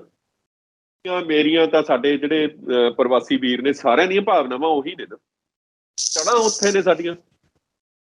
ਪਰ ਇਸ ਵਾਰ ਤੁਸੀਂ ਇਹ ਬਿਲਕੁਲ ਕਹਿ ਰਹੇ ਹੋ ਵੀ ਪਹਿਲੇ ਪੀਪਲ ਪਾਰਟੀ ਆਈ, ਲੋਕ ਭਲਾਈ ਪਾਰਟੀ ਆਈ, ਇਸ ਤੋਂ ਪਿਛਲੇ ਸਾਲ 2017 ਦੇ ਵੀ ਆਮ। ਪਰ ਇਸ ਵਾਰ ਤੁਸੀਂ ਮੰਨਦੇ ਹੋ ਵੀ ਜਿਹੜੇ NRI ਭਾਈਚਾਰਾ ਪੂਰੀ ਤਰ੍ਹਾਂ ਨਿਰਾਸ਼ ਹੈ, ਪੂਰੀ ਤਰ੍ਹਾਂ ਮਨ ਖੱਟਾ ਹੋ ਚੁੱਕਿਆ ਇਹਨਾਂ ਦਾ ਵੀ ਨਹੀਂ, ਕਿਸੇ ਤੇ ਕੋਈ ਭਰੋਸਾ ਨਹੀਂ ਕਰਨਾ ਇਸ ਵਾਰ। ਬਿਲਕੁਲ ਰਹਿਣ ਦੀ ਖੁਦ ਹੀ ਕਸਰ ਇਸ ਵਾਰੀ ਰਾਜੇਵਾਲ ਨੇ ਪੂਰੀ ਕਰ ਦਿੱਤੀ। ਮਤਲਬ ਇਹਨਾਂ ਗੱਲਾਂ ਨੂੰ ਪਰ ਰਾਜੇਵਾਲ ਦੀ ਚੜ੍ਹਾਈ ਹੋਣੀ ਸੀ ਜੀ, ਤੇ ਪੱਧਰ ਤੇ ਹੋਣੀ ਸੀ, ਪਰ ਸਿਸਟਮ ਨੇ ਉਹਦੇ 'ਚ ਰੁਕਾਵਟ ਖੜੀ ਕਰਤੀ ਰਾਜੇਵਾਲ ਦੀ ਚੜ੍ਹਾਈ ਦੇ ਵਿੱਚ। ਸਿਸਟਮ ਜਿਹੜੀਆਂ ਏਜੰਸੀਆਂ ਨੇ, ਮੈਂ ਤਾਂ ਹੁਣ ਉੱਥੇ ਕੰਮ ਕੀਤਾ ਹੈ ਨਾ, ਮੇਨ ਸਟ੍ਰੀਮ ਮੀਡੀਆ 'ਚ ਕੰਮ ਕੀਤਾ। ਮੈਂ ਦਿੱਲੀ 12-15 ਸਾਲ ਮੈਂ ਫੀਲਡ 'ਚ ਪੱਤਰਕਾਰੀ ਕੀਤੀ ਹੈ ਦਿੱਲੀ 'ਚ, ਵੱਡੇ TV ਚੈਨਲਾਂ ਦੇ ਨਾਲ ਜੀ, ਤੇ ਚੰਡੀਗੜ੍ਹ ਵੀ ਫਿਰ ਮੈਂ ਆ ਕੇ ਕੰਮ ਕੀਤਾ ਕਾਫੀ। ਹੁਣ ਮੈਨੂੰ ਪਤਾ ਵੀ ਸਾਡੇ ਤੱਕ ਇੰਟੈਲੀਜੈਂਸ ਵਾਲੇ ਸੁਨੇਹੇ ਕਿਵੇਂ ਲੈ ਕੇ ਆਉਂਦੇ ਸੀ ਨਾ, ਕਿਵੇਂ ਸਾਨੂੰ ਸੁਨੇਹਾ ਕਿਵੇਂ ਵੀ ਕੀ ਤੁਸੀਂ ਕਰ ਸਕਦੇ ਹੋ, ਕੀ ਕਵਰ ਕਰ ਸਕਦੇ ਹੋ, ਕੀ ਇਹ ਨਹੀਂ ਕਰਨਾ ਚਾਹੀਦਾ। ਫਿਰ ਤੁਸੀਂ ਉਹ ਸਾਰਾ ਕੁਝ ਜਦੋਂ ਤੁਸੀਂ ਇੰਡੀਆ 'ਚ ਹੁੰਦੇ ਸੀ ਫਿਰ ਉਹ ਕਰਦੇ ਸੀ ਉਹਨਾਂ ਦੇ ਇਸ਼ਾਰਿਆਂ ਦੇ ਉੱਤੇ। ਇਹਦਾ ਮਤਲਬ ਜਿਵੇਂ ਤੁਸੀਂ ਪੱਤਰਕਾਰ ਰਹੇ ਹੋ, ਤੁਹਾਨੂੰ ਵੀ ਕਿਹਾ ਜਾਂਦਾ, ਤੁਸੀਂ ਕਰਦੇ ਸੀ ਉਹ ਸਾਰੇ ਕੰਮ ਵੀ। ਮੇਰਾ ਫੀਲਡ ਵੱਖਰਾ ਸੀ ਪੰਜਾਬ ਦੇ ਵਿੱਚ ਜਾ ਕੇ ਜੀ। ਸਾਨੂੰ ਉਹ ਇਨਫੋਰਮੇਸ਼ਨ ਦਿੰਦੇ ਸੀਗੇ ਕਿ ਬਈ ਇਸ ਵਾਰੀ ਕਾਂਗਰਸ ਪਾਰਟੀ ਹੀ ਜਿੱਤੇਗੀ। ਪੱਤਰਕਾਰਾਂ ਨੂੰ ਇਹੀ ਮੈਂ ਤੁਹਾਨੂੰ ਦੱਸਦਾ ਸੁਨੇਹਾ ਹੁੰਦਾ ਉਹਨਾਂ ਦਾ ਕਿ ਕਾਂਗਰਸ ਪਾਰਟੀ ਦੀ ਲਹਿਰ ਆ, ਕਾਂਗਰਸ ਪਾਰਟੀ ਹੀ ਜਿੱਤੇਗੀ। ਓਕੇ, ਸੁਨੇਹੇ ਦਾ ਮਤਲਬ ਹੁੰਦਾ, ਪੱਤਰਕਾਰ ਦੀ ਗੱਲ ਹੁੰਦੀ ਹੈ। ਹੁਣ ਪੱਤਰਕਾਰ ਨੂੰ ਇੱਕ ਲਾਲਚ ਹੁੰਦਾ ਜਿੱਤਣ ਵਾਲੀ ਪਾਰਟੀ ਦੇ ਨਾਲ। ਚੰਡੀਗੜ੍ਹ 'ਚ ਫਲੈਟ ਵੀ ਲੈਣਾ ਹੋ ਸਕਦਾ ਹੈ ਨਾ, ਉਹਨੇ ਬੱਚਿਆਂ ਦੀਆਂ ਫੀਸਾਂ ਮਾਫ਼ ਕਰਾਉਣੀਆਂ ਹੋ ਸਕਦੀਆਂ ਨੇ, ਉਹਨੇ ਹੋਰ ਵੀ ਫਾਇਦੇ ਲੈਣੇ ਹੋ ਸਕਦੇ ਨੇ। ਉਹ ਗਿਫਟ ਬਹੁਤ ਮਿਲਦੇ ਨੇ ਉੱਥੇ। ਜਿਹੜੀ ਰੂਲਿੰਗ ਪਾਰਟੀ ਤੋਂ ਪਹਿਲੇ ਉਹਨਾਂ ਨੂੰ ਸਮਝਾ ਦਿੱਤਾ ਜਾਂਦਾ ਹੈ ਵੀ ਆਹ ਪਾਰਟੀ ਆਉਣ ਵਾਲੀ ਹੈ। ਕੋਈ ਲੀਡਰ ਨਾ ਮਤਲਬ ਆਵਾਜ਼ ਮਾਰ ਕੇ ਕਿਸੇ ਪੱਤਰਕਾਰ ਨੂੰ ਕਹਿ ਦੇ ਨਾ, ये हरपाल सिंह जी आपकी तो इंतजार कर रहे थे, आपके बिना हम प्रेस कॉन्फ्रेंस कैसे शुरू कर सकते हैं। बस पत्रकार तो बस गया भाजी उत्थे। बिल्कुल। तो ये हिंट ਹੁੰਦੇ ਨੇ ਜਿਹੜੇ ਸੂਈਆ ਹੁੰਦੇ ਆ ਨਾ ਏਜੰਸੀਆਂ ਦੇ, ਜਿਹੜੇ ਮੁਲਾਜ਼ਮ ਹੁੰਦੇ ਨੇ ਉਹਨਾਂ ਵੱਲੋਂ ਹਿੰਟ ਹੁੰਦੇ ਨੇ ਇਹ। ਸੋ ਮੇਰਾ ਕੰਮ ਤਾਂ ਦੇਖੋ ਦਿੱਲੀ ਦੇ ਵਿੱਚ ਮੈਂ ਜ਼ਿਆਦਾ ਡੈਸਕ ਤੇ ਰਿਹਾ, ਮੈਂ ਐਂਕਰ ਹੁੰਦਾ ਸੀਗਾ। ਚੰਡੀਗੜ੍ਹ ਆ ਕੇ ਮੈਂ ਫੀਲਡ 'ਚ ਆਇਆ। ਮੇਰਾ ਜਦੋਂ ਉੱਥੋਂ ਰਿਜ਼ਾਈਨ ਕਰਕੇ ਆਇਆ, ਮੇਰਾ ਜਿਹੜਾ ਸੀਗਾ ਖੇਤਰ ਹੀ ਵੱਖਰਾ ਹੋ ਗਿਆ। ਸੁਰਿੰਦਰ ਸਿੰਘ ਜੀ, ਬਾਦਲਾਂ ਨੇ ਬੰਦ ਕਰਾਇਆ। ਬਿਲਕੁਲ। ਇੱਕ ਲਾਸਟ ਸਵਾਲ ਹੈ, ਤੁਸੀਂ ਸਾਰੇ ਪਾਰਟੀਆਂ ਦੇ ਉੱਤੇ ਟਿੱਪਣੀ ਕੀਤੀ ਹੈ, ਇੱਕ ਪਾਰਟੀ ਰਹਿ ਗਈ ਹੈ ਜਿਹਦੇ ਤੁਸੀਂ ਟਿੱਪਣੀ ਨਹੀਂ ਕੀਤੀ, ਤੇ ਉਹ ਪਾਰਟੀ ਕਿੱਥੇ ਐਗਜ਼ਿਸਟ ਕਰਦੀ ਹੈ? ਸ਼੍ਰੋਮਣੀ ਅਕਾਲੀ ਦਲ ਅੰਮ੍ਰਿਤਸਰ। ਉਹਦੇ ਬਾਰੇ ਤੁਸੀਂ ਮੈਂ ਉਹ ਜਦੋਂ ਅਕਾਲੀ ਦਲ ਦੀ ਗੱਲ ਕਰ ਰਿਹਾ ਸੀ ਨਾ ਕਿ ਲੌਂਗੋਵਾਲ ਅਕਾਲੀ ਦਲ ਦਾ ਭੋਗ ਪਾਤਾ, ਤਾਂ ਤਖਤ ਸਾਹਿਬ ਦੇ ਜਥੇਦਾਰ ਉਸ ਵੇਲੇ ਪ੍ਰੋਫੈਸਰ ਮਨਜੀਤ ਸਿੰਘ ਸੀ ਜੀ। ਉਹਨਾਂ ਨੇ ਸਾਰੇ ਅਕਾਲੀਆਂ ਨੂੰ ਬੁਲਾ ਕੇ ਅਕਾਲ ਤਖਤ ਦੇ ਉੱਤੇ ਤਾੜਨਾ ਕੀਤੀ ਤੇ ਕਿਹਾ ਕਿ ਏਕਤਾ ਕਰ ਲਓ ਤੁਸੀਂ ਬੰਦੇ ਦੇ ਪੁੱਤ ਬਣ ਕੇ ਜੀ। ਉਹ ਸਾਰੇ ਸਹਿਮਤ ਹੋ ਗਏ ਜੀ। ਵੇਲੇ ਪੁਲਿਸ ਦਾ ਜ਼ੁਲਮ ਬਹੁਤ ਹੋ ਰਿਹਾ ਸੀ ਪੰਜਾਬ ਦੇ ਵਿੱਚ, ਤਸ਼ੱਦਦ ਹੋ ਰਿਹਾ ਸੀ ਸਾਰੇ ਜੀ। ਉਹਦੇ 'ਚ ਫਿਰ ਇਹਨਾਂ ਨੇ ਗੱਲ ਮੰਨ ਲਈ ਤੇ ਮਾਨ ਨੂੰ ਪ੍ਰਧਾਨ ਬਣਾ ਦਿੱਤਾ। ਉਹ ਕਿਹੜੇ ਜਥੇਬੰਦੀ ਸੀ? ਮੇਰਾ ਖਿਆਲ ਇੱਕ ਉਹਦੇ ਵਿੱਚ ਤਲਵੰਡੀ ਸਾਹਿਬ ਸੀ, ਬਰਨਾਲਾ ਸੀ, ਪ੍ਰੋਫੈਸਰ ਬਰਨਾਲਾ ਸੀ, ਕਰਨਲ ਜਸਮੇਰ ਸਿੰਘ ਬਾਲਾ ਸੀ, ਗੁਰਚਰਨ ਸਿੰਘ ਟੌੜਾ ਸੀ, ਭਾਈ ਮਨਜੀਤ ਸਿੰਘ ਸੀ, ਠੀਕ ਹੈ ਨਾ ਜੀ, ਕੈਪਟਨ ਅਮਰਿੰਦਰ ਸਿੰਘ ਸੀ ਉਹਦੇ 'ਚ ਸ਼ਾਮਲ। ਤੇ ਹੋਰ ਵੀ ਕਾਫੀ ਜਥੇਬੰਦੀਆਂ ਸੀ। ਪ੍ਰਕਾਸ਼ ਸਿੰਘ ਬਾਦਲ ਨੇ ਹੱਥ ਲਿਖਤ ਭੇਜਤਾ ਸੀ ਆਪਣਾ, ਠੀਕ ਹੈ ਨਾ। ਇਹ ਘੋਗੜਾ ਇਹ ਜਾਣ ਕੇ ਨਹੀਂ ਆਇਆ ਹੈਗਾ, ਇਹ ਆਪਣੀ ਉਹ ਭੇਜਤੀ ਉੱਥੇ। ਤੋ ਉਹਦਾ ਫਿਰ ਨਾਮ ਦੇ ਨਾਲ ਲੱਗ ਗਿਆ ਕਿ ਇਹ ਅੰਮ੍ਰਿਤਸਰ ਦੇ ਵਿੱਚ ਹੋਂਦ ਦੇ ਵਿੱਚ ਆਈ ਇਹ ਪਾਰਟੀ, ਤਾਂ ਉਹਦੇ ਨਾਲ ਅੰਮ੍ਰਿਤਸਰ ਲਾਉਣਾ ਲੱਗ ਗਿਆ ਤੇ ਸ਼੍ਰੋਮਣੀ ਅਕਾਲੀ ਦਲ ਅੰਮ੍ਰਿਤਸਰ ਬਣ ਗਿਆ। ਤੋ ਮੈਂ ਕਹਿੰਦਾ ਕਿ ਜੇ ਸਿੱਖਾਂ ਦੀ ਨੁਮਾਇੰਦਾ ਜਮਾਤ ਅੱਜ ਹੈ ਸਿਆਸੀ ਜਮਾਤ ਹੈ, ਤਾਂ ਸ਼੍ਰੋਮਣੀ ਅਕਾਲੀ ਦਲ ਅੰਮ੍ਰਿਤਸਰ ਹੈ ਮੇਰੇ ਮੁਤਾਬਕ ਹੈ। ਠੀਕ ਹੈ, ਇਹ ਮੇਰੀ ਆਪਣੀ ਸਿਆਸੀ ਵਿਚਾਰਧਾਰਾ, ਹਰ ਬੰਦੇ ਦੀ ਆਪਣੀ ਸਿਆਸੀ ਵਿਚਾਰਧਾਰਾ ਹੁੰਦੀ ਹੈ ਜੀ। ਇਹ ਨਹੀਂ ਹੋ ਸਕਦਾ ਕਿਸੇ ਦੀ ਸਿਆਸੀ ਵਿਚਾਰਧਾਰਾ ਨਾ ਹੋਵੇ। ਕੋਈ ਸ਼ਿਵ ਸੈਨਾ ਦਾ ਵੀ ਹੈ ਬੰਦਾ ਇੱਥੇ, ਉਹਦੀ ਵਿਚਾਰਧਾਰਾ ਜੀ, ਆਪਾਂ ਉਹਦਾ ਹੁਣ ਵਿਰੋਧ ਥੋੜੀ ਕਰਾਂਗੇ। ਤੂੰ ਸ਼ਿਵ ਸੈਨਾ ਦੇ ਨਾਲ ਕਿਉਂ ਆ, ਤੂੰ ਬਾਦਲ ਅਕਾਲੀ ਦਲ ਦੇ ਨਾਲ ਕਿਉਂ ਆ, ਤੂੰ ਮਤਲਬ ਕਾਂਗਰਸੀ ਕਿਉਂ ਆ, ਆਮ ਆਦਮੀ ਝਾੜੂ ਵਾਲਾ ਕਿਉਂ ਆ। ਇਹ ਵਿਚਾਰਧਾਰਾਵਾਂ ਨੇ, ਖੂਬੀ ਹੈ, ਇਹੋ ਹੀ ਬਿਊਟੀ ਹੈ ਇਹ ਪੰਜਾਬ ਦੀ। ਮਤਲਬ ਇੱਕ ਹੁੰਦੇ ਹੋਏ ਵੀ, ਇੱਕ ਮਿੱਟੀ ਦੇ ਜੰਮੇ ਹੋਏ ਵੀ ਅਸੀਂ ਵੱਖ-ਵੱਖ ਵਿਚਾਰਧਾਰਾਵਾਂ ਦੇ ਤਹਿਤ ਅਸੀਂ ਵਿਚਰਦੇ ਹਾਂ। ਪਰ ਜਦੋਂ ਸਾਡੇ ਉੱਤੇ ਕੋਈ ਆਉਂਦੀ ਹੈ, ਵਿਪਤਾ ਆਉਂਦੀ ਹੈ, ਜਿਵੇਂ ਦਿੱਲੀ ਦੇ ਵਿੱਚ ਅਸੀਂ ਇਕੱਠੇ ਹੋ ਗਏ ਸਾਰੇ, ਅਸੀਂ ਇਕੱਠੇ ਵੀ ਹੋ ਜਾਂਦੇ ਫਿਰ ਸਾਰੇ। ਉੱਥੇ ਅਸੀਂ ਧਰਮ ਤੋਂ ਵੀ ਉੱਪਰ ਉੱਠ ਕੇ ਇਕੱਠੇ ਹੋ ਜਾਂਦੇ ਹਾਂ, ਅਸੀਂ ਸਿਆਸੀ ਜਮਾਤਾਂ ਨੂੰ ਵੀ ਪਰੇ ਸੁੱਟ ਦਿੰਦੇ ਹਾਂ, ਫਿਰ ਅਸੀਂ ਜ਼ਿੰਦਾਬਾਦ ਇਕੱਠੇ ਕਰਦੇ ਹਾਂ, ਮੁਰਦਾਬਾਦ ਵੀ ਇਕੱਠੇ ਕਰਦੇ ਆ। ਪਰ ਇਹ ਸਿੱਖਾਂ ਦੀ ਸਿਆਸੀ ਜਮਾਤ ਇੱਕੋ ਹੀ ਮੈਂ ਮੰਨਦਾ ਇਹਨੂੰ, ਸ਼੍ਰੋਮਣੀ ਅਕਾਲੀ ਦਲ ਅੰਮ੍ਰਿਤਸਰ ਹੈ। ਜੇ ਇਹ ਕਈ ਲੋਕ ਕਹਿ ਦਿੰਦੇ ਨੇ ਜੀ ਇਹ ਖਾਲਿਸਤਾਨ ਦੀ ਗੱਲ ਕਰਦੇ ਨੇ, ਖਾਲਿਸਤਾਨ ਵੀ ਇੱਕ ਵਿਚਾਰਧਾਰਾ ਜੀ, ਉਸਨੂੰ ਕਿਵੇਂ ਠੁਕਰਾ ਸਕਦੇ ਆ, ਹੈਗੀ ਆ। ਜੇ ਮਾਸਟਰ ਤਾਰਾ ਸਿੰਘ ਨੇ ਖਾਲਿਸਤਾਨ ਦੀ ਗੱਲ ਕੀਤੀ ਸੀ 1954 ਦੇ ਵਿੱਚ ਜੀ, ਦਰਬਾਰ ਸਾਹਿਬ ਦੇ ਵਿੱਚ ਫੌਜ ਦਾਖਲ ਹੋਈ, ਛੱਡੋ ਗੱਲ, ਜੇ ਗਾਂਧੀ ਨੇ ਆਪ ਕੀਤੀ ਗੱਲ ਖਾਲਿਸਤਾਨ ਦੀ ਜਾਂ ਨਹਿਰੂ ਨੇ ਕੀਤੀ, ਅਸੀਂ ਕਿਉਂ ਨਹੀਂ ਕਰ ਸਕਦੇ। ਉਹਨਾਂ ਨੇ ਤਾਂ ਆਪ ਕਿਹਾ ਸੀ ਕਿ ਸਿੱਖਾਂ ਨੂੰ ਉੱਤਰੀ ਭਾਰਤ ਦੇ ਵਿੱਚ ਇੱਕ ਅਜਿਹਾ ਇਲਾਕਾ ਦਿੱਤਾ ਜਾਏਗਾ, ਉਹਦਾ ਨਾਮ ਉਹ ਜੋ ਵੀ ਰੱਖ ਲੈਣ, ਜਿੱਥੇ ਉਹ ਦਾ ਡਿੱਗ ਮੰਨ ਸਕਣ। ਅਸੀਂ ਕਿਉਂ ਨਹੀਂ ਕਰ ਸਕਦੇ ਭਾਜੀ, ਸਾਨੂੰ ਕਰਨੀ ਚਾਹੀਦੀ ਹੈ ਜੀ। ਅੱਛਾ, ਇੱਕ ਮੈਂ ਨਾ ਪਿਛਲੇ ਦਿਨੀ ਜਿਹੜੀ ਤੁਸੀਂ ਸ਼੍ਰੋਮਣੀ ਅਕਾਲੀ ਦਲ ਅੰਮ੍ਰਿਤਸਰ ਦੀ ਗੱਲ ਕਰਦੇ ਹੋ, ਕੈਪਟਨ ਅਮਰਿੰਦਰ ਸਿੰਘ ਇੱਕ ਪ੍ਰਾਈਵੇਟ ਚੈਨਲ ਦੇ ਨਾਲ ਨਿੱਜੀ ਪੱਤਰਕਾਰ ਦੇ ਨਾਲ ਗੱਲਬਾਤ ਦੇ ਦੌਰਾਨ ਇਹ ਗੱਲ ਕਹਿੰਦੇ ਆ ਵੀ ਜਦੋਂ 1996 ਸਾਰੇ ਜਥੇਬੰਦੀਆਂ ਇਕੱਠੀਆਂ ਕੀਤੀਆਂ ਗਈਆਂ ਸੀਗੀਆਂ, ਅਸੀਂ ਤਾਂ ਸਿਰਫ ਮਾਨ ਦਲ ਨੂੰ ਯਾਨੀ ਕਿ ਸਿਮਰਨਜੀਤ ਸਿੰਘ ਮਾਨ ਨੂੰ ਟਿਕਾਣ ਦੇ ਵਾਸਤੇ, ਠੰਡਾ ਕਰਨ ਵਾਸਤੇ ਇਹ ਸਾਰਾ ਕੁਝ ਕੀਤਾ ਸੀ। ਉਹ ਜਿਹੜੀਆਂ ਮੰਗਾਂ ਰੱਖੀਆਂ ਗਈਆਂ ਸੀ, ਜਿਹੜੀ ਏਕਤਾ ਕੀਤੀ ਗਈ ਸੀ, ਉਹ ਸਿਰਫ ਤੇ ਸਿਰਫ ਨੀਰਾ ਕੋਰਾ ਝੂਠ ਤੇ ਇੱਕ ਤਰ੍ਹਾਂ ਦਾ ਛਲਾਵਾ ਸੀ। ਉਹ ਦੋ ਗੱਲਾਂ ਨੇ ਇਹਦੇ ਚ, ਹਨਾ। ਇੱਕ ਤਾਂ ਪੱਤਰਕਾਰ ਨੂੰ ਸਵਾਲ ਨਹੀਂ ਉੱਭਰਿਆ, ਫਿਰ ਇਸ ਉਹਦੇ ਜਵਾਬ ਚੋਂ ਸਵਾਲ ਨਹੀਂ ਨਿਕਲਿਆ ਉਹਦੇ ਤੋਂ। ਹੁਣ ਸਵਾਲ ਇਹ ਬਣਦਾ ਸੀ ਕਿ ਕੀ ਤੁਸੀਂ ਫਿਰ ਸਿਮਰਨਜੀਤ ਸਿੰਘ ਮਾਨ ਨੂੰ ਠੰਡਾ ਕਰ ਲਿਆ। ਦੂਜਾ ਸਵਾਲ ਇਹ ਸੀ ਕਿ ਤੁਸੀਂ ਗੁਰੂ ਗ੍ਰੰਥ ਸਾਹਿਬ ਦੇ ਅੱਗੇ 6ਵੇਂ ਪਾਤਸ਼ਾਹ ਵੱਲੋਂ ਜਿਹੜਾ ਅਕਾਲ ਬੁੰਗਾ ਸਿਰਜਿਆ ਗਿਆ ਸੀ, ਸਥਾਪਨਾ ਕੀਤੀ ਗਈ ਸੀ, ਉੱਥੇ ਤੁਸੀਂ ਅਰਦਾਸ ਦੇ ਵਿੱਚ ਸ਼ਾਮਲ ਹੋ ਕੇ ਉੱਥੇ ਸਟੇਜ ਦੇ ਉੱਤੇ ਸਾਂਝੇ ਤੌਰ ਤੇ ਉੱਤੇ ਜਿਹੜਾ ਬਿਆਨ ਜਾਰੀ ਕੀਤਾ ਸੀ, ਐਡਾ ਵੱਡਾ ਝੂਠ ਬੋਲਿਆ। ਜਿਵੇਂ ਉਹਨੇ ਗੁਟਕਾ ਸਾਹਿਬ ਦੀ ਹੱਥ 'ਚ ਲੈ ਕੇ ਸਹੁੰ ਖਾਧੀ ਸੀ, ਇਹ ਤਾਂ ਹੁਣ ਗੱਲ ਲੈਣਾ ਵਾਸਤੇ ਆਮ ਹੋ ਗਈ ਨਾ ਮੁੱਕਰਨ ਦੀ। ਇਹ ਪਿੱਛੇ ਇਹ ਅਕਾਲ ਤਖਤ ਦੇ ਉੱਤੇ ਇਹਨਾਂ ਨੇ ਅਰਦਾਸ ਕੀਤੀ ਸੀ, ਉੱਥੋਂ ਇਹਦੀ ਮੈਂ ਕਹਿੰਦਾ ਟ੍ਰੇਨਿੰਗ ਹੋਈ ਹੈ ਝੂਠ ਬੋਲਣ ਦੀ, ਹੈ ਨਾ।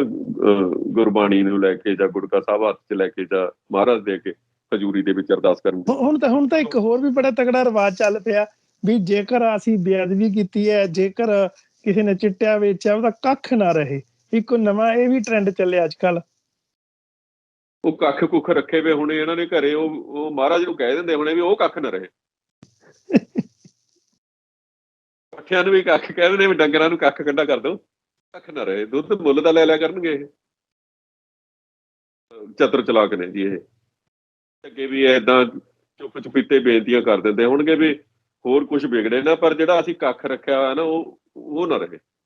ਬਾਕੀ ਤਾਂ ਇਹ ਚਤੁਰ ਚਲਾਕ ਨੇ, ਕੋਡੀਆਂ ਬਹੁਤ ਨੇ ਇਹਨਾਂ ਕੋਲ। ਅੱਛਾ, ਲਾਸਟ ਦੇ ਵਿੱਚ ਇੱਕ ਸਵਾਲ, ਤੁਸੀਂ ਪੱਤਰਕਾਰ ਹੋ, ਸੀਨੀਅਰ, ਦੇਖੋ ਤੁਸੀਂ ਇਹ ਗੱਲ ਮੰਨ ਚੁੱਕੇ ਵੀ ਕਿਸੇ ਨਾ ਕਿਸੇ ਦੇ ਨਾਲ ਤੁਹਾਡੀ ਭਾਵਨਾ ਜੁੜੀ ਹੋ ਸਕਦੀ ਆ। ਕੋਈ 5 ਅਜਿਹੇ ਉਮੀਦਵਾਰ ਦੱਸ ਸਕਦੇ ਹੋ ਵੀ ਜਿਹੜੇ ਕਿਸੇ ਵੀ ਪਾਰਟੀ ਤੋਂ ਉੱਪਰ ਉੱਠ ਕੇ ਹੋਣ, ਵੀ ਜਿਹੜੇ ਪੰਜਾਬੀ ਇਹ ਸੋਚਦੇ ਹੋਣ ਵੀ ਆਹ 5-7 ਬੰਦੇ ਜਿੱਤਣੇ ਚਾਹੀਦੇ ਆ, ਚਾਹੇ ਉਹ ਕਿਸੇ ਵੀ ਪਾਰਟੀ ਤੋਂ ਹੋਣ। ਪੰਜਾਬੀਆਂ ਦੀ ਰਾਏ ਹੋ ਸਕਦੀ ਹੈ, ਤੁਹਾਡੀ ਰਾਏ ਹੋ ਸਕਦੀ ਹੈ।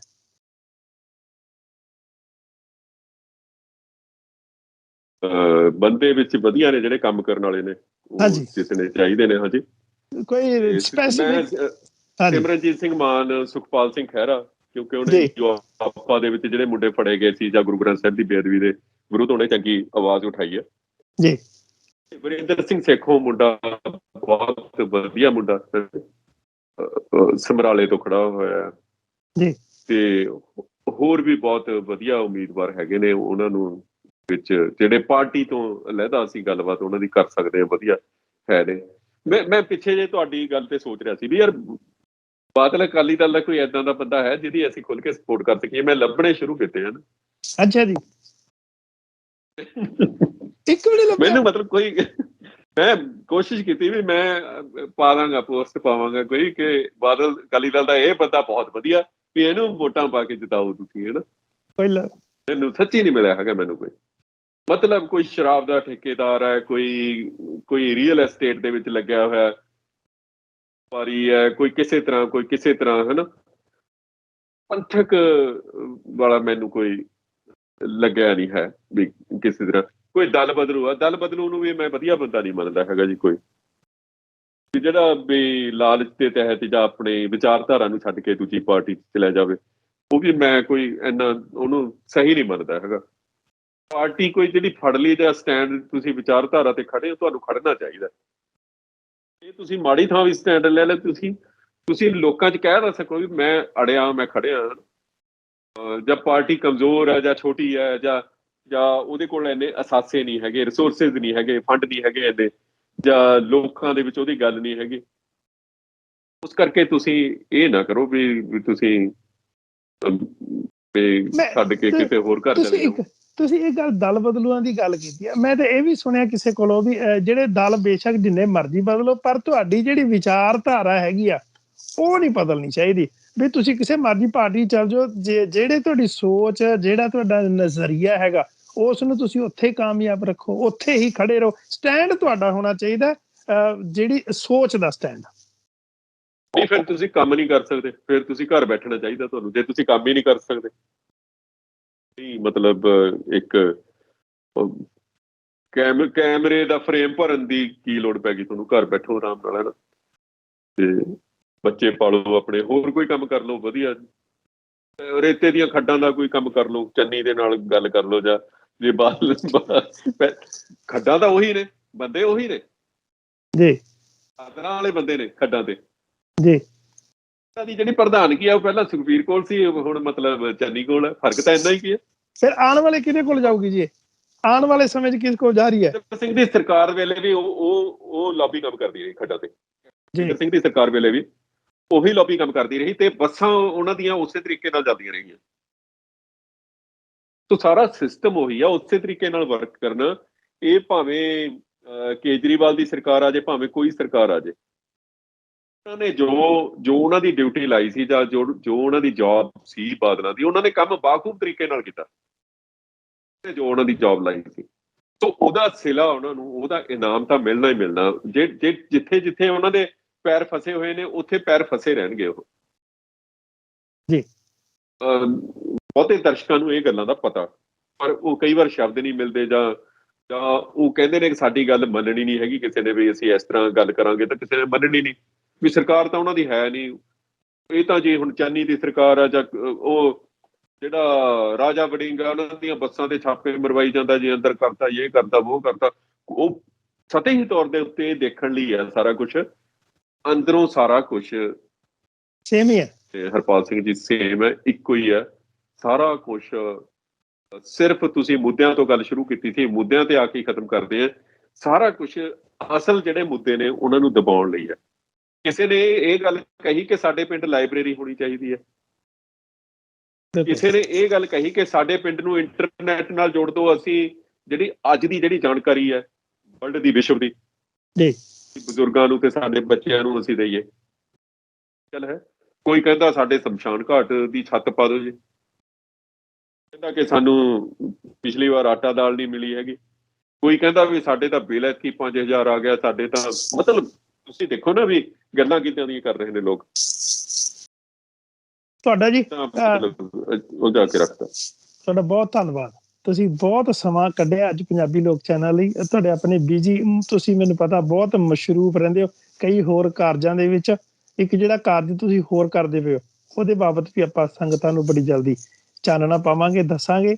ਉਦੋਂ ਤੱਕ ਸੰਗਤ ਆਪ ਸੋਚੇ ਵੀ ਉਹ ਕਿਹੜਾ ਮਿਸ਼ਨ ਹੈ, ਉਹਦੇ ਬਾਬਤ ਵੀ ਆਪਾਂ ਗੱਲ ਕਰਾਂਗੇ। ਅੱਜ ਦੇ ਲਈ ਇੰਨਾ ਕੁ। ਤੁਹਾਡਾ ਬਹੁਤ ਧੰਨਵਾਦ। ਵਾਹਿਗੁਰੂ ਜੀ ਕਾ ਖਾਲਸਾ, ਵਾਹਿਗੁਰੂ ਜੀ ਕੀ ਫਤਿਹ। ਵਾਹਿਗੁਰੂ ਜੀ ਕੀ ਫਤਿਹ।